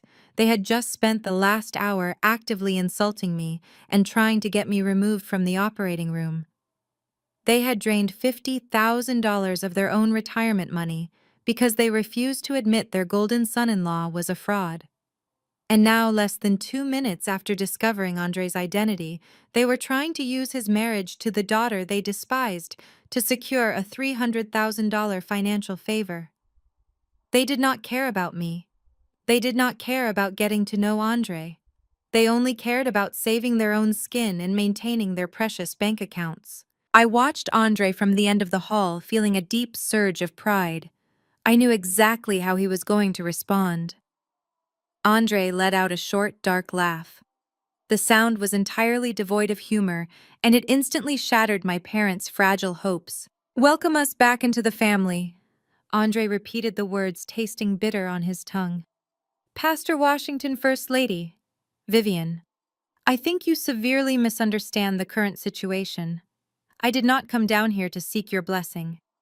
I did not come here to join your toxic little family, and I certainly did not come here to abuse my executive authority to erase the massive debt you are about to incur." My mother's fake tears instantly vanished, replaced by a hard, defensive glare. "But you are family," she snapped, her true colors bleeding through the facade. "You are obligated to help us. I am obligated to protect this hospital from financial fraud. Andre countered, his voice hardening into absolute steel. And right now, your family represents a massive liability. Andre turned his gaze past my parents, locking eyes with Jamal, who was still cowering in the corner. Jamal had been trying to make himself as small as possible, hoping the conflict between Andre and my parents would allow him to slip out unnoticed. But Andre's sharp eyes pinned him right to the vinyl chair. "Mr. Davis," Andre called out, his voice echoing down the corridor. "Do not think you are flying under the radar here." Jamal flinched, looking around nervously as if searching for an escape route. "What do you want with me?" "I did not do anything.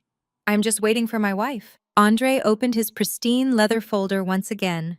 He pulled out a thick stack of documents printed on heavy legal paper.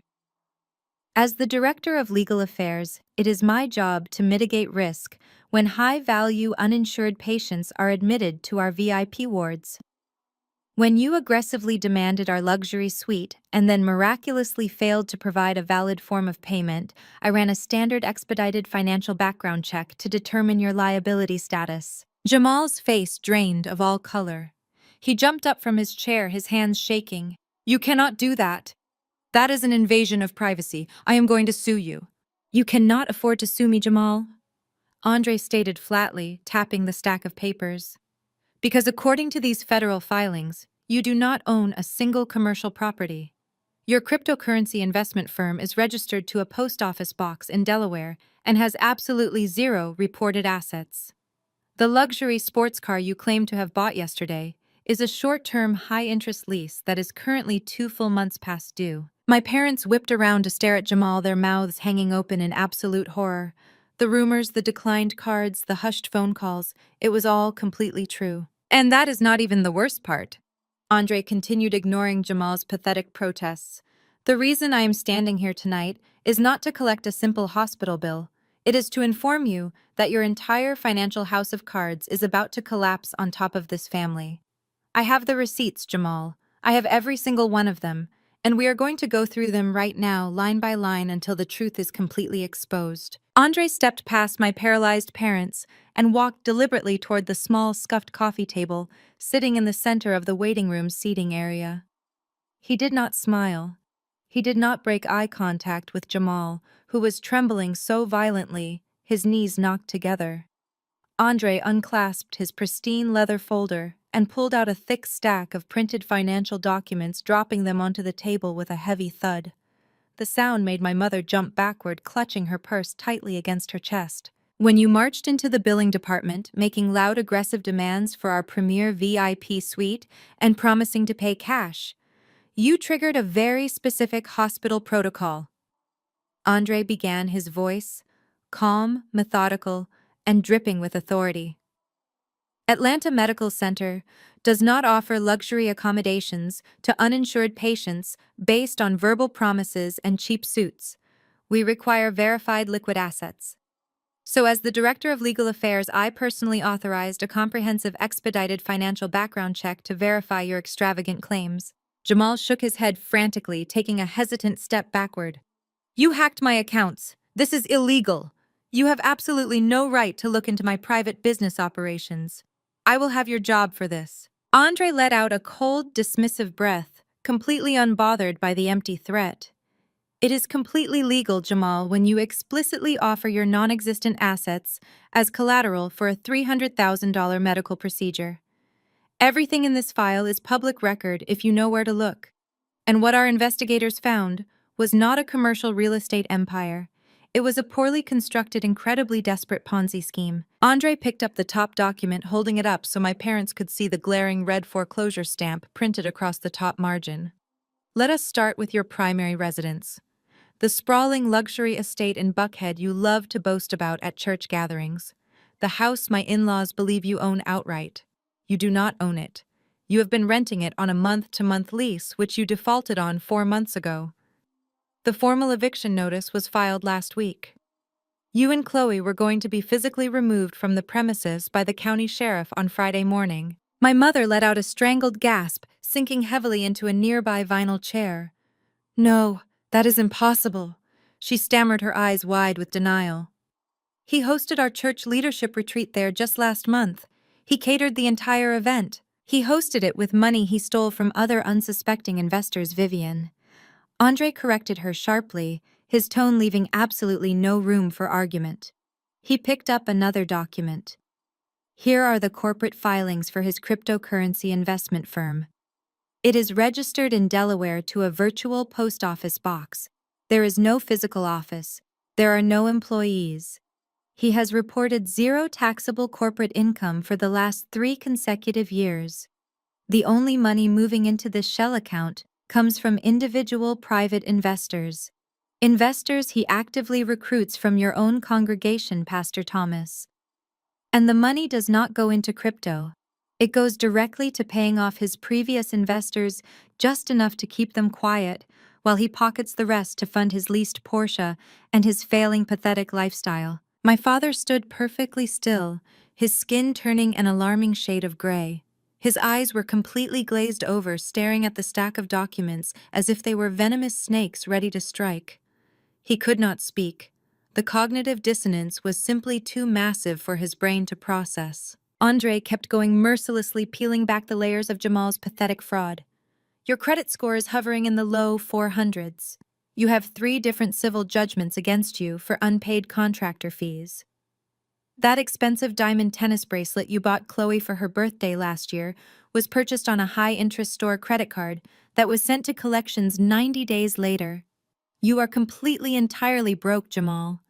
In fact, factoring in your outstanding liabilities, you have a negative net worth of nearly $2 million. Shut up! Jamal suddenly screamed, his voice cracking in sheer panic. Shut your mouth right now! The overwhelming humiliation finally snapped the last thread of Jamal's sanity.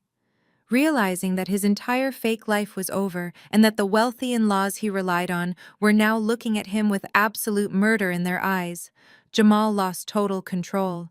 He let out a feral yell and lunged forward, throwing his entire body weight toward Andre. His hands stretched out desperately, trying to grab the financial documents from the table and perhaps tear them to shreds, as if destroying the paper would somehow magically erase his monumental crimes. He never even made it within 2 feet of my husband. The 2 massive hospital security guards flanking Andre moved with terrifying lightning speed. The guard on the left stepped squarely in front of Andre, absorbing Jamal's forward momentum with a solid, effortless shoulder block. The guard on the right grabbed Jamal by the collar of his wrinkled suit jacket and the back of his belt, lifting him almost entirely off his feet. With one synchronized, incredibly forceful motion, they threw Jamal backward. Jamal flew through the air and crashed violently into a heavy vinyl waiting room chair. The chair slid backward, scraping loudly against the tile floor before slamming into the plaster wall. Jamal collapsed into the seat, gasping for air as the breath was completely knocked out of his lungs. One of the security guards immediately stepped forward and pressed a heavy hand firmly against Jamal's sternum, pinning him securely to the chair. Do not move again, sir. The guard warned, his voice a low, dangerous rumble that echoed in the quiet room. Or I will place you in handcuffs right now and personally drag you to the police precinct across the street. Jamal stayed completely frozen, his eyes wide with terror, staring up at the giant guard holding him down. His chest he heaved rapidly, but he did not dare utter another word. He was physically and financially neutralized. Andre smoothed the lapel of his charcoal suit, perfectly unbothered by the sudden burst of violence. He calmly adjusted his cuffs and looked over at my father. My father was not looking at Jamal. He was gripping the back of a waiting room chair so tightly his knuckles were stark white. His breathing had become incredibly shallow and his chest was rising and falling in erratic, jagged bursts. His mouth opened and closed like a fish suffocating on dry land. A thin layer of cold sweat coated his forehead. Thomas. My mother cried out, noticing his severe physical distress. Thomas, what is wrong with you? Speak to me. My father did not answer her. He slowly raised his heavy head and looked directly at Andre. When he finally spoke, his booming, pastoral voice was reduced to a fragile, broken whisper that barely carried across the room. The building fund. My mother froze her face, instantly losing all expression. What? My father turned to her, his eyes wide with absolute horror and a devastating, soul-crushing realization. The church building fund, Vivian. The $100,000 we raised from the congregation for the new youth center. Last month, Jamal came to me privately. He said he had an exclusive real estate flip, a guaranteed off-market deal. He said he could double the church's money in 30 days. I gave it to him. I wired him the entire $100,000 from the church escrow account without telling the deacon board. My mother let out a piercing, horrified scream, covering her ears as if trying to block out the words. You gave him the church's money. Thomas, that is embezzlement. If the board finds out, you will go to federal prison. We will lose everything. I gave it to him because you kept telling me he was a financial genius. My father roared back suddenly, pointing a shaking finger directly at my mother's face. You kept telling me we needed to trust our son-in-law. You said keeping the investment money within the family was a divine blessing.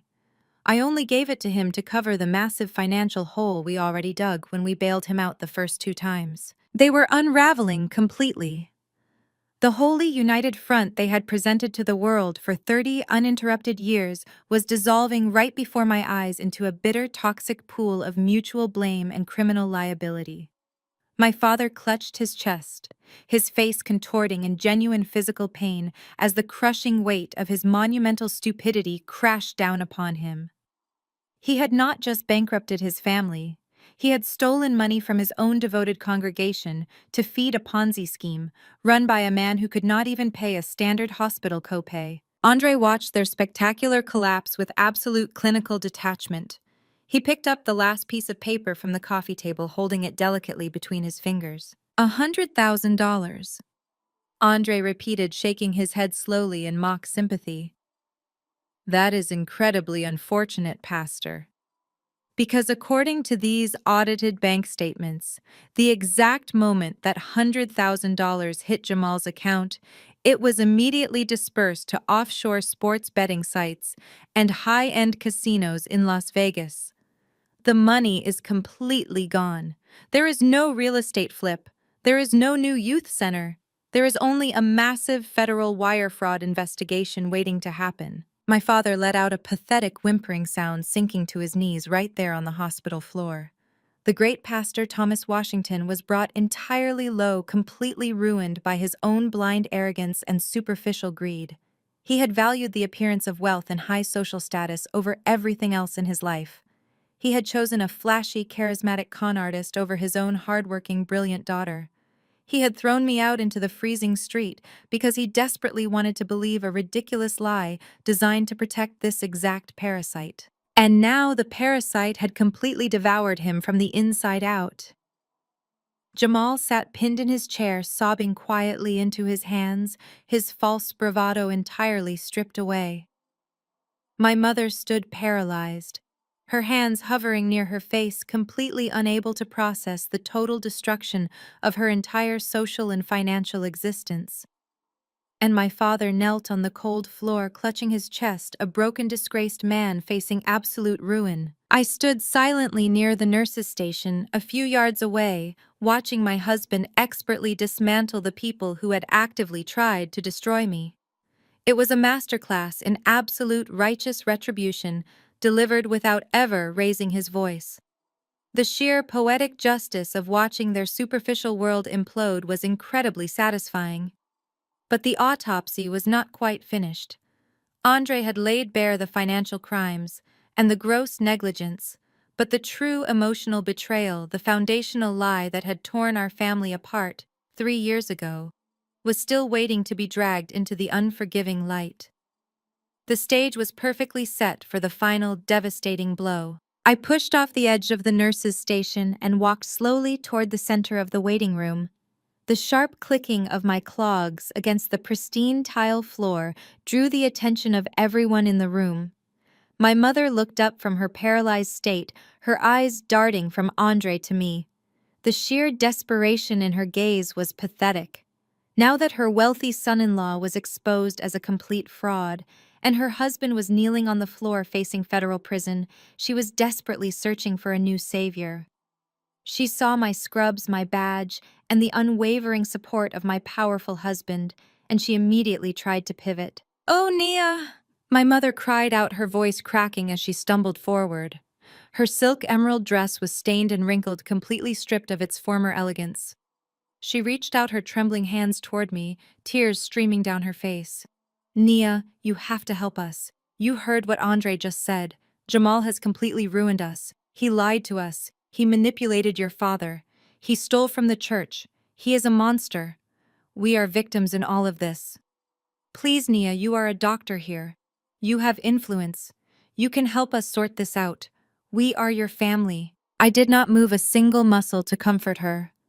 I let her hands hang awkwardly in the empty space between us until she finally dropped them to her sides in complete defeat. You are not a victim, Vivian, I said, my voice dropping to a low, chilling register. You are a willing participant. You chose to close your eyes to the truth because the lie looked better on Sunday morning. Andre stepped smoothly between us, shielding me completely from my mother's toxic presence. He looked down at her with an expression of pure, unadulterated contempt. Do not ever try to touch my wife again.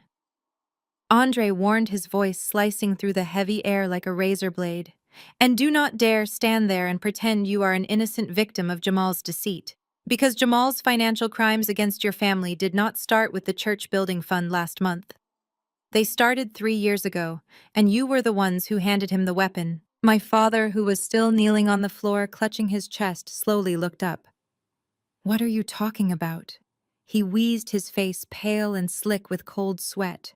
We did not know Jamal 3 years ago. Chloe had only just started dating him. Andre reached into his pristine leather folder one final time. The atmosphere in the waiting room shifted, becoming incredibly dense and suffocating. This was the moment I had waited 3 agonizing years for. This was the vindication I had prayed for while sleeping in the freezing backseat of my car, while working grueling triple shifts at the hospital, while crying myself to sleep wondering why my own parents hated me so much. When I initiated the asset investigation into Jamal, I instructed my team to go back exactly 36 months. Andre explained, holding a single heavily redacted banking document in his right hand.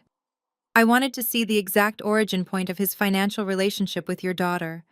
I wanted to see when the bleeding actually started. And what I found was a massive influx of cash into a highly secured offshore account located in Antigua. Andre walked over to my father and dropped the piece of paper directly onto the floor in front of his knees. Look at the date, Thomas, Andre commanded. Look at the exact date and the exact dollar amount of that wire transfer. My father's trembling hands reached out and picked up the paper. He adjusted his glasses, squinting at the small black text printed across the official bank letterhead. His eyes scanned the numbers and then stopped completely. His breath hitched violently in his throat. $150,000. My father whispered the number, echoing in the dead silent hospital corridor. It was transferred on October 12th. My mother let out a sharp gasp, stepping back as if the paper was physically burning her. October 12th, she repeated, her voice shaking uncontrollably. That was the day before. That was the day before you kicked my wife out of your house.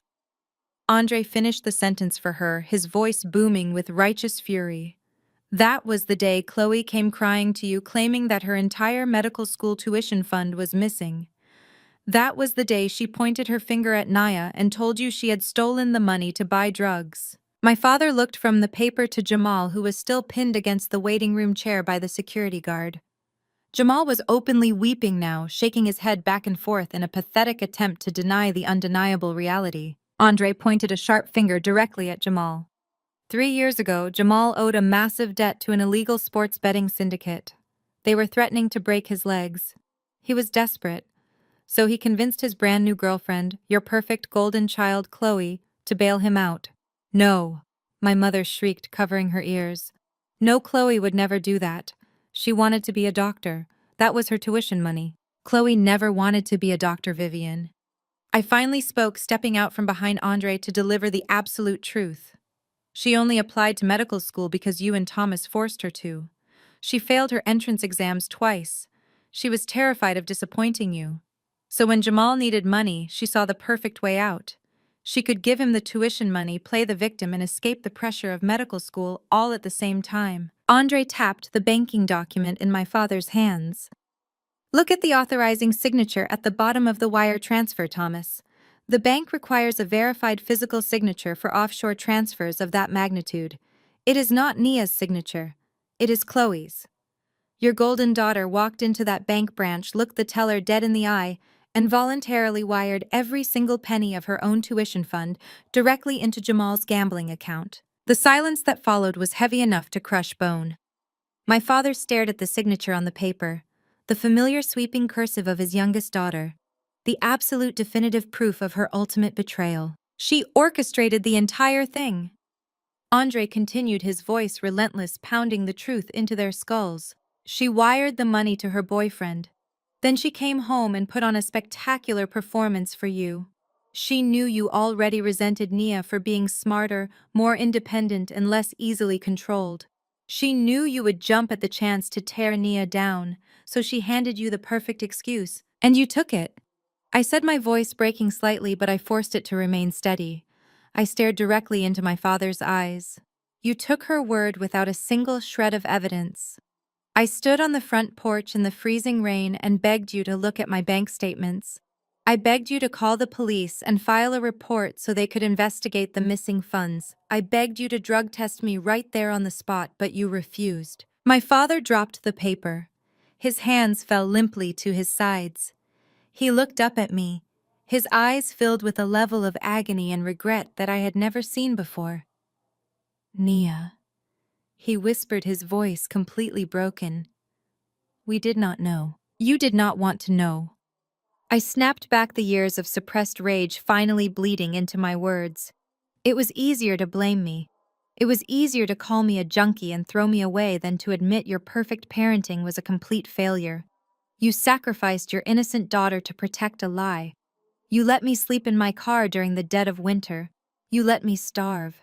You missed my graduation. You missed my wedding. You missed everything because you were too arrogant to admit you might be wrong. My mother fell to her knees right beside my father, her silk dress pooling around her on the cold, sterile floor. She reached out and grabbed the hem of my surgical scrubs, sobbing hysterically. I am so sorry. She wailed, her tears staining the blue fabric. Oh God, what have we done? We threw away our own flesh and blood. Please, Nia, forgive us. We were blind. We were so incredibly blind. I looked down at the two people who had given me life and then systematically tried to destroy it.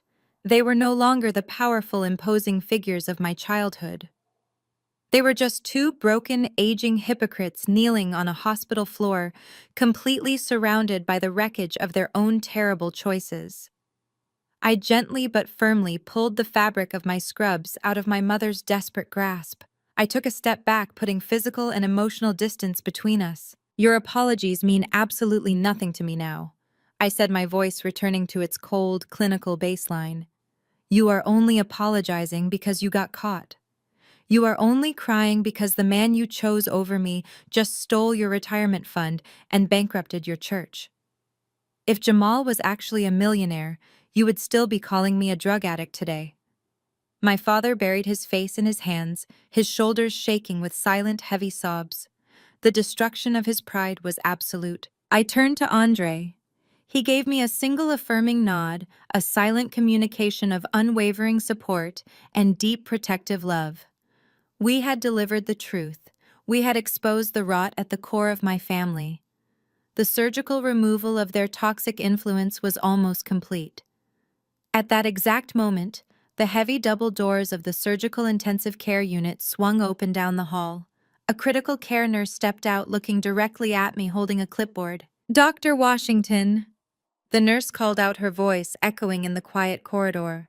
The patient is waking up. She is extubated and conscious. My parents immediately snapped their heads up, their tear-streaked faces turning toward the intensive care unit. Chloe was awake. The architect of this entire nightmare was finally conscious. I looked down at my parents one last time. You wanted to see your daughter, I said coldly. Well, she is awake. Let us go see what she has to say for herself now that her entire world has burned completely to the ground. We followed the critical care nurse down the brightly lit corridor toward the surgical intensive care unit. My father walked with a heavy, dragging limp, as if the revelation of the offshore wire transfer had physically broken the bones in his legs. My mother trailed slightly behind him, her silk emerald dress looking completely ruined, her posture permanently hunched. They did not speak a single word to each other. The frantic energy of their earlier panic had been entirely replaced by a hollow, devastating silence. They were walking toward the daughter they had worshipped for 29 years, but they were no longer walking toward a savior or a golden child. They were walking toward a stranger who had meticulously orchestrated their absolute financial and social destruction. Andre walked close beside me, his hand resting gently on the small of my back, providing a steady, grounding presence. I felt completely invincible. The ghosts of my past were finally being exorcised in the harsh fluorescent lighting of my own hospital. We reached the heavy glass doors of the ICU. The nurse swiped her badge and the doors slid open with a soft mechanical hum. The unit was quiet except for the rhythmic beeping of cardiac monitors and the soft whoosh of ventilators. We walked past several glass-walled rooms until we reached room 4. The nurse pushed the sliding glass door open and stepped aside to let us enter. Chloe was lying in the center of the bed, elevated at a slight angle. The thick plastic endotracheal tube had already been removed from her throat, but she was still hooked up to a maze of intravenous lines and a heavily monitored chest tube. Her face was incredibly pale, stripped of the expensive makeup she usually wore like a mask. She looked small and frail, entirely unlike the confident, arrogant woman who had sneered at me 3 years ago. The cardiac monitor above her head beeped a steady, reassuring rhythm, indicating that the synthetic graft I had painstakingly sewn into her aorta was holding perfectly. My parents stepped hesitantly into the room, stopping at the foot of the bed. They did not rush to her side. They did not reach out to stroke her hair or hold her hand. They just stood there, staring at her with hollow, empty eyes. A few seconds later, Chloe's eyelids fluttered. She let out a soft, raspy groan, shifting slightly against the sterile white hospital sheets. She opened her eyes, blinking against the bright overhead lights. It took a moment for her eyes to focus, but when they did, they locked immediately onto my parents. Her survival instincts kicked in before her brain was even fully awake. She immediately adopted the persona she had perfected over a lifetime.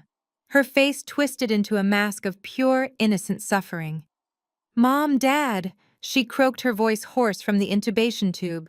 "It hurts. Everything hurts so much." Oh, she waited for the inevitable rush of affection. She expected my mother to throw her arms around her, weeping. She expected my father to boom with righteous anger, demanding better pain medication for his precious angel. But they did not move. They remained frozen at the foot of the bed, staring at her as if she were a dangerous animal in a cage. Chloe frowned, confused by their unnatural stillness. Her eyes darted frantically around the room, searching for an explanation. Then she saw me. I was standing near the door with Andre, my arms crossed over my chest, wearing my blue scrubs and my chief of surgery badge. Chloe's heart monitor immediately spiked, the steady rhythm jumping into a rapid, panicked cadence. Her eyes widened in absolute terror and pure, calculated malice. "What is she doing here?" Chloe shrieked, her raspy voice breaking. "Make her leave right now, she hurt me." My parents remained completely silent, watching the performance unfold. Chloe mistook their silence for hesitation and doubled down on her vicious lies, pressing the only button she thought would work. "Mom, Dad, listen to me," Chloe cried out, pointing a trembling finger directly at my face. "I remember the surgery. I woke up while she was cutting me. She did this on purpose. She tried to kill me on the operating table for revenge. I swear she intentionally hurt me. You have to call the police. You have to get her arrested. She is a drug addict. She should not be a doctor. Do not let her near me." Her near. The sheer, unadulterated audacity of her lies was breathtaking. She had just survived a massive, catastrophic medical event entirely because of my surgical skill. I had stood over her bleeding body for 3 hours, meticulously repairing the damage she had inflicted upon herself with her own reckless drug abuse. And the very first words out of her mouth were a calculated attempt to frame me for attempted murder. She was exactly the same monster she had been 3 years ago. She had not changed. She had not learned a single thing. She still believed that she could manipulate reality simply by crying and pointing her finger at me. But this time the spell was completely broken. 3 years ago, my parents would have instantly believed her.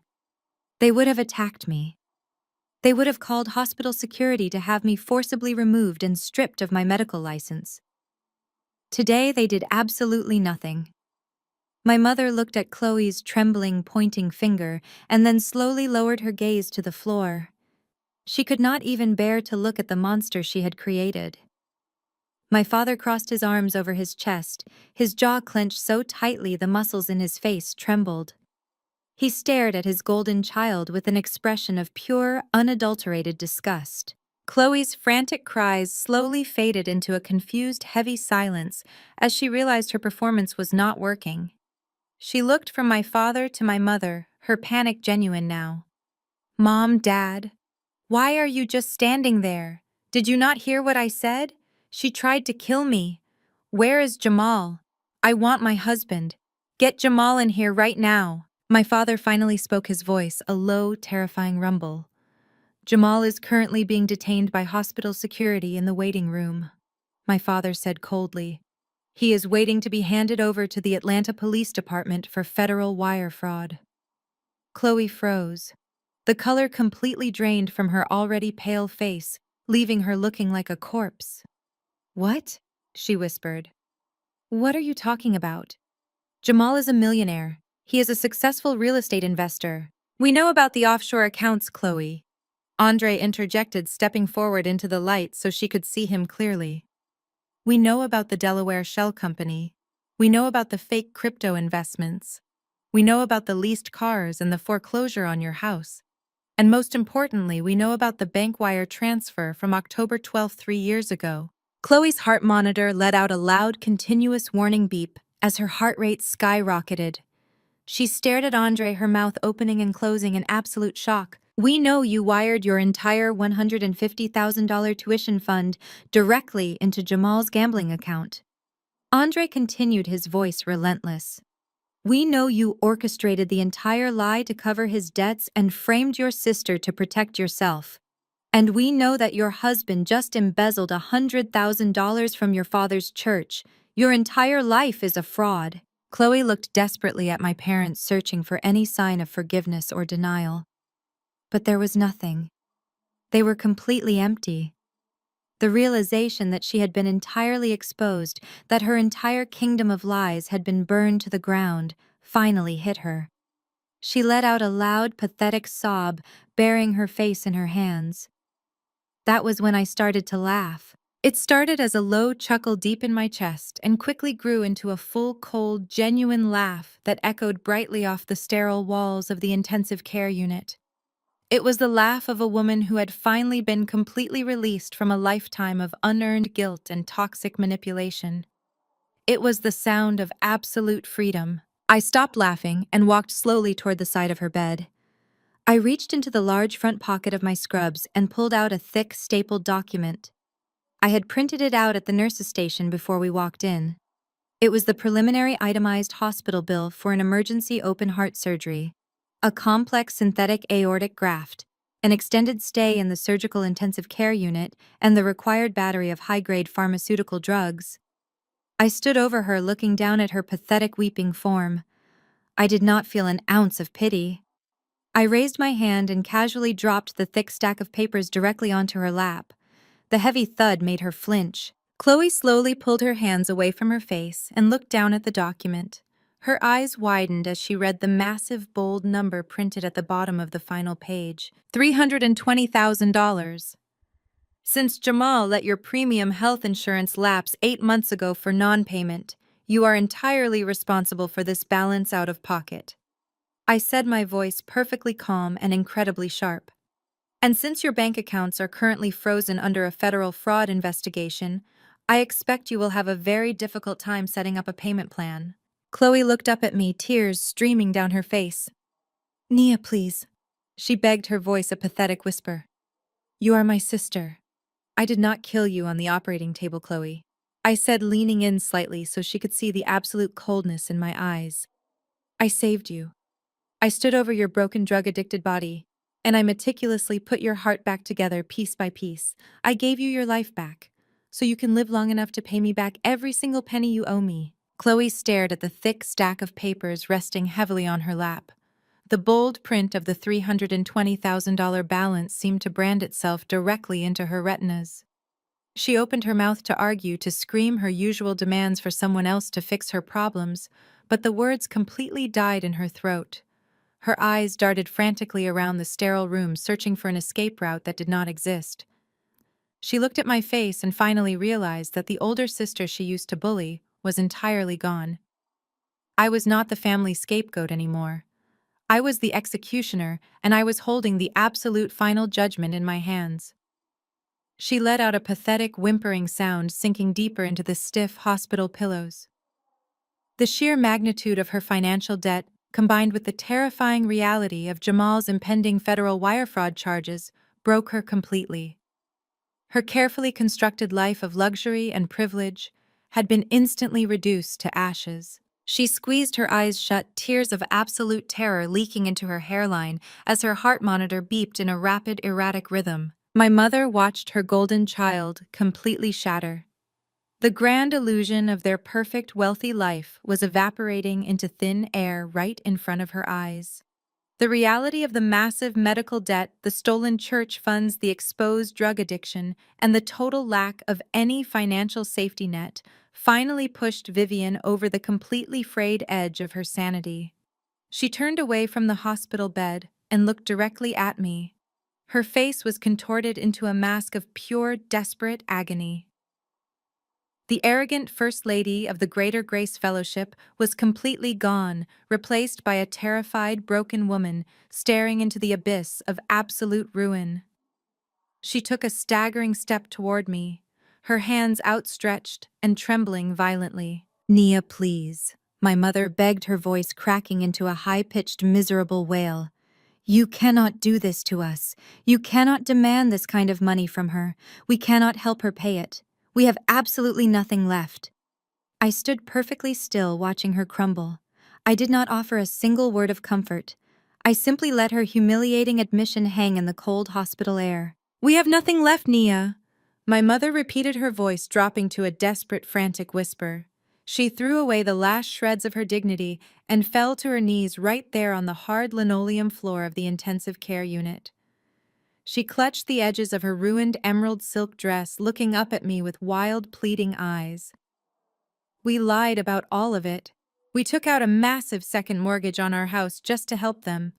We drained everything we had to keep Jamal's business afloat because we were so terrified of the church finding out he was a fraud. We gave him the church building fund because we were completely desperate to cover the mortgage payments and keep the bank from foreclosing. We are drowning, Nia. We are completely drowning. Please, you have to stop this. You are our daughter. We are your parents. You cannot destroy us like this. You have to forgive this medical debt and help us fix this mess." I looked down at the woman who had given birth to me.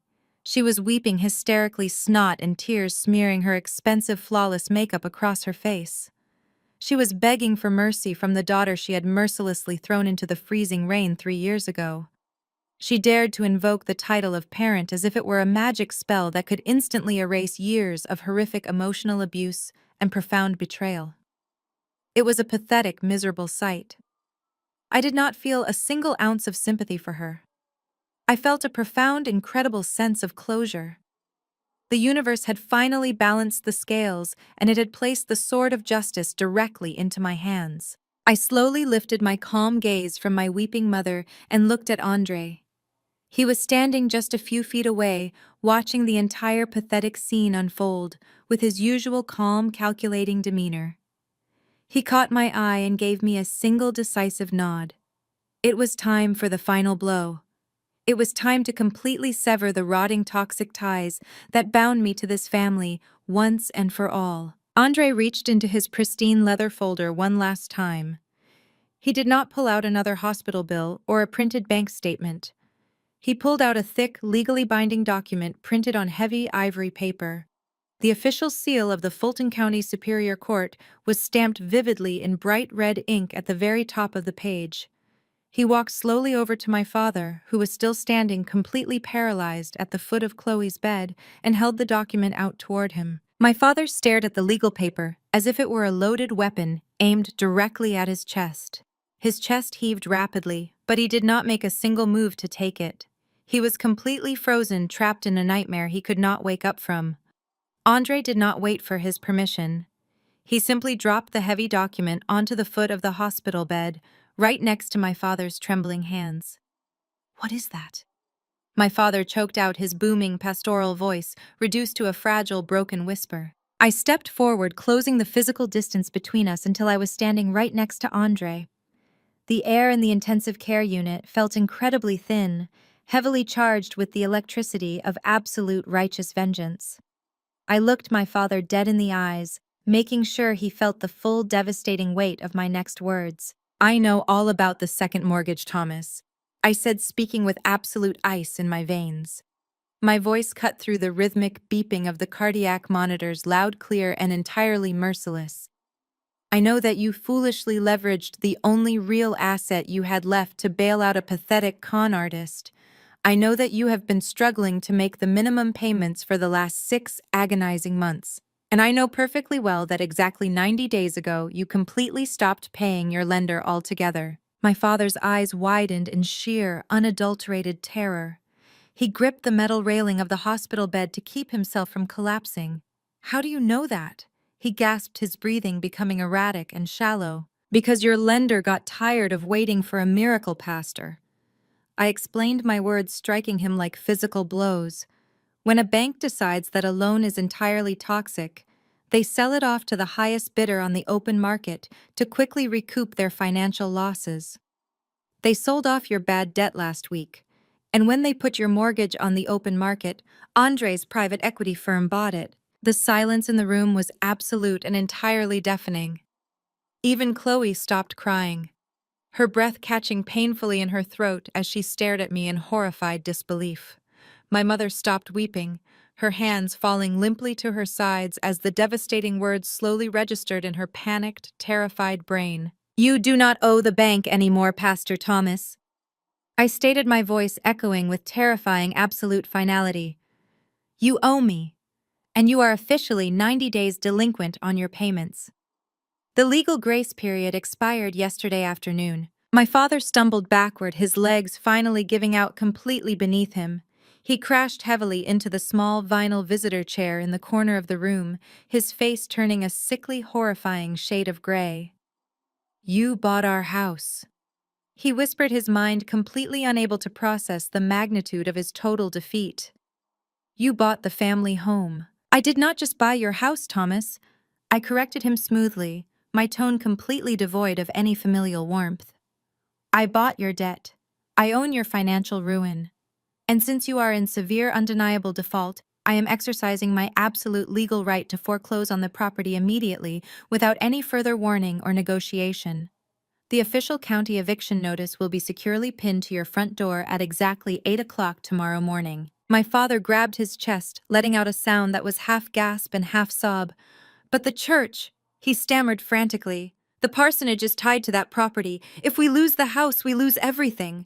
Where are we supposed to go? We will be completely homeless." I tilted my head slightly, feigning a moment of thoughtful consideration before delivering the final lethal strike. "That sounds like a personal problem, Pastor. Perhaps you can ask Jamal to let you sleep in the back seat of his leased Porsche before the dealership repossesses it. Or maybe you can sleep on the floor of the church youth center." "Oh wait, you gave all that money away too." My mother let out a blood-curdling scream of pure agony, burying her face in her hands and sobbing so violently her entire body shook. Chloe simply stared at the ceiling, her heart monitor beeping frantically as the sheer totality of their destruction washed over her. They had absolutely nothing left. Their money was gone. Their reputation was completely destroyed. Their golden child was drowning in insurmountable medical debt. Their son-in-law was going to federal prison. And the beautiful, sprawling colonial home they used to project their fake generational wealth to the entire world now legally belonged to the daughter they had treated like absolute garbage. Checkmate. I whispered, the single word hanging in the air like an absolute death sentence. I looked at the three of them and felt an overwhelming wave of peace wash over my soul. This was the exact moment the heavy chains of my childhood trauma finally snapped and fell away. I did not need their conditional love. I did not need their fake approval. I had built a magnificent life entirely from the ashes they left me in. Andre stood tall beside me, his presence a constant reminder of the genuine love and fierce loyalty I had found outside of their toxic walls. He reached out and gently took my hand, intertwining his fingers with mine. We had executed the plan with absolute flawless precision. Every single lie they had ever told, every cruel, manipulative tactic they had ever used, had been systematically dismantled and weaponized against them. They were completely trapped in a prison of their own meticulous design. I stood tall in my blue surgical scrubs, looking down at the ruins of the Washington family empire, knowing that I was the one who had finally burned it to the ground. The heavy silence that followed my declaration was abruptly shattered by the sound of squeaking rubber soles against the linoleum. While my father was having a complete mental breakdown in the visitor chair and my mother was weeping hysterically on the floor, Jamal had correctly deduced that his protective shield was entirely gone. He realized that the wealthy family he had been leeching off of for 3 years was now completely bankrupt and facing immediate eviction. With all eyes focused on the catastrophic revelation of the foreclosed mortgage, Jamal decided to cut his losses. He slowly backed away from the foot of the bed, keeping his head down and inching quietly toward the sliding glass door of the intensive care unit. He thought he could simply slip out into the hospital corridor, take the emergency stairwell down to the lobby, and disappear into the humid Atlanta night before anyone realized he was missing. He made it exactly halfway out the glass door before Andre spoke. "Leaving so soon, Jamal?" Andre asked, his voice casual but laced with undeniable menace. He casually lifted his left arm, pulling back the cuff of his charcoal suit jacket to check his expensive silver wristwatch. "You really should stay. The grand finale is just arriving." Jamal froze, his hand resting on the metal handle of the sliding door. He looked out into the brightly lit hospital corridor, and his eyes widened in sheer terror. Stepping off the main elevators and walking purposefully down the hall were two broad-shouldered detectives from the Atlanta Police Department. They were dressed in plain clothes with gold badges clipped prominently to their belts. They did not look like men who were interested in negotiating. They walked with the heavy, synchronized stride of law enforcement officers who already had a signed warrant in their hands. Jamal immediately let go of the door handle and took a frantic step backward into the room, bumping into a heavy medical cart. The crash made Chloe jump in her bed. Jamal looked around wildly like a trapped rat, but there was absolutely nowhere left to run. The two detectives stepped through the sliding glass door, completely blocking the only exit. "Jamal Davis." The lead detective asked, his voice a deep, gravelly baritone that commanded instant compliance. Jamal swallowed hard, his Adam's apple bobbing nervously. "I want my lawyer." He squeaked, his false bravado entirely gone. "You are going to need a very expensive one," the detective replied, pulling a pair of heavy steel handcuffs from his belt. "Jamal Davis, you are under arrest. We have federal warrants out of the state of Delaware for multiple counts of wire fraud, criminal embezzlement, and felony grand larceny. We also have active warrants regarding several $100,000 in unpaid gambling debts to interstate casinos. Turn around and put your hands behind your back, right now." Jamal hesitated, looking desperately toward my father.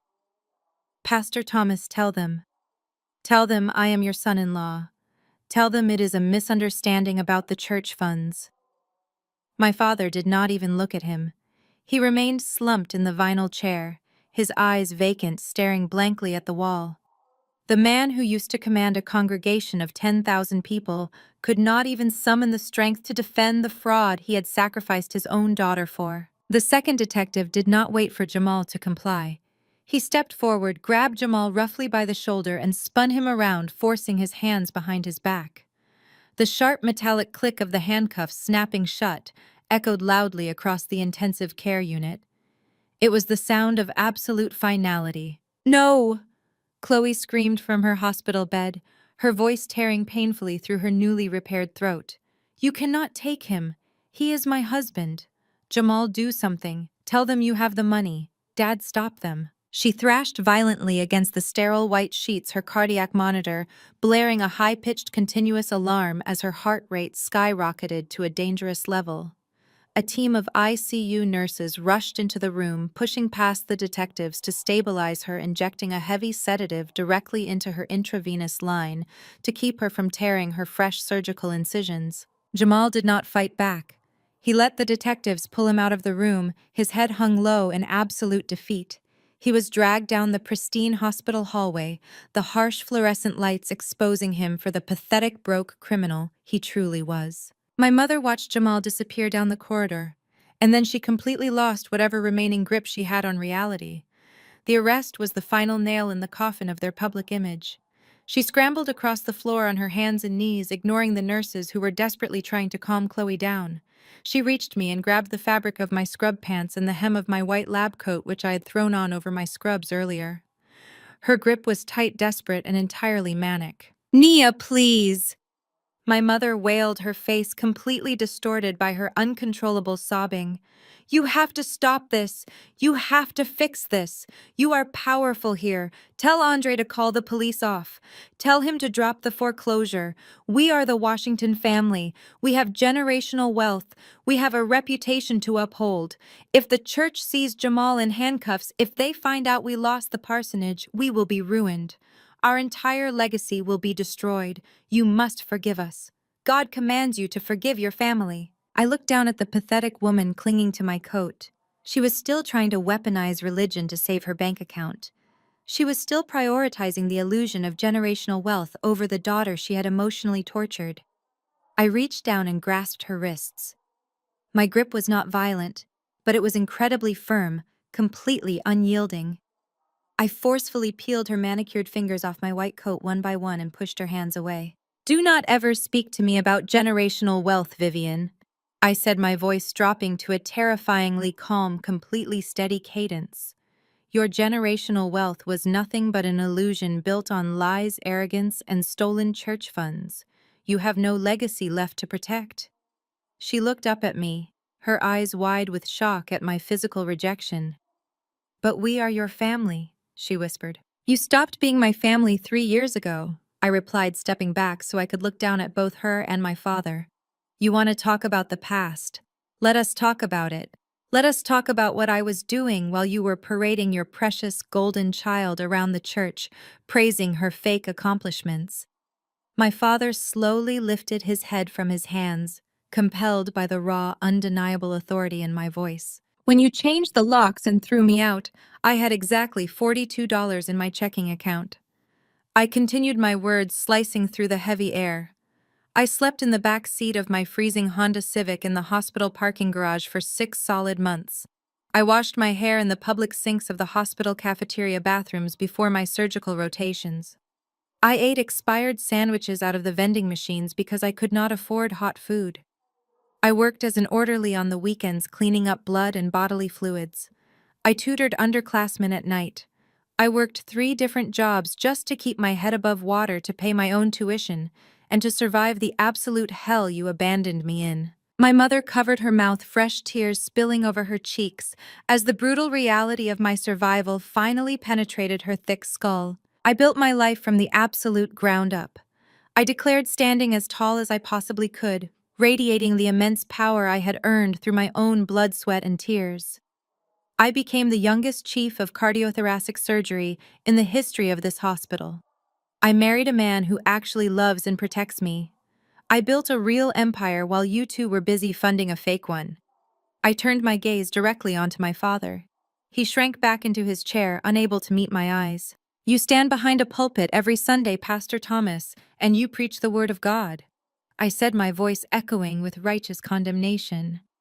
"You love to quote scripture to control your congregation. Well, let me remind you of a few verses you conveniently forgot. Proverbs 16:18.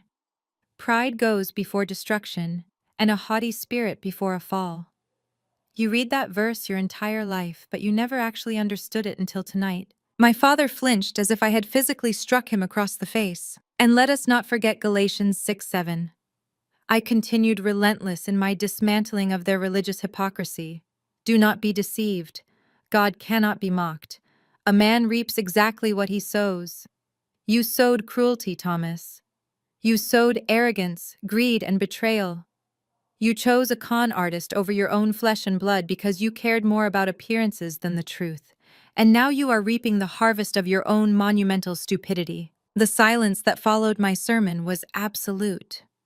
The nurses had successfully sedated Chloe, and she lay unconscious in her bed, completely unaware of the final judgment being passed.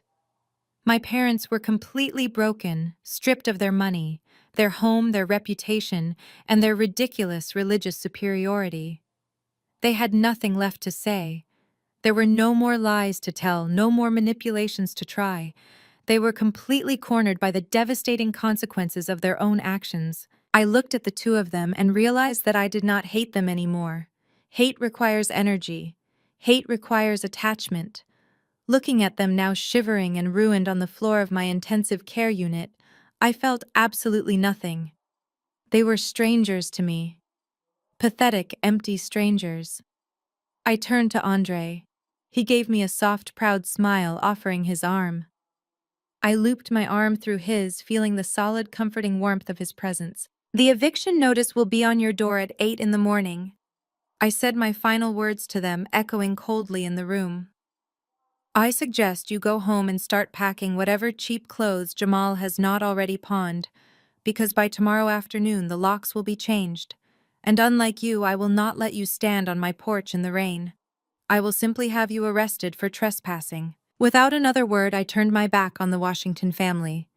I walked out of the intensive care unit, the glass doors sliding shut behind me, sealing them inside the sterile prison of their own making.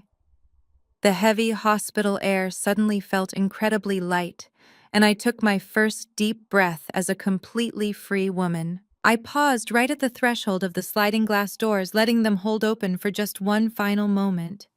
I turned back to look at the room.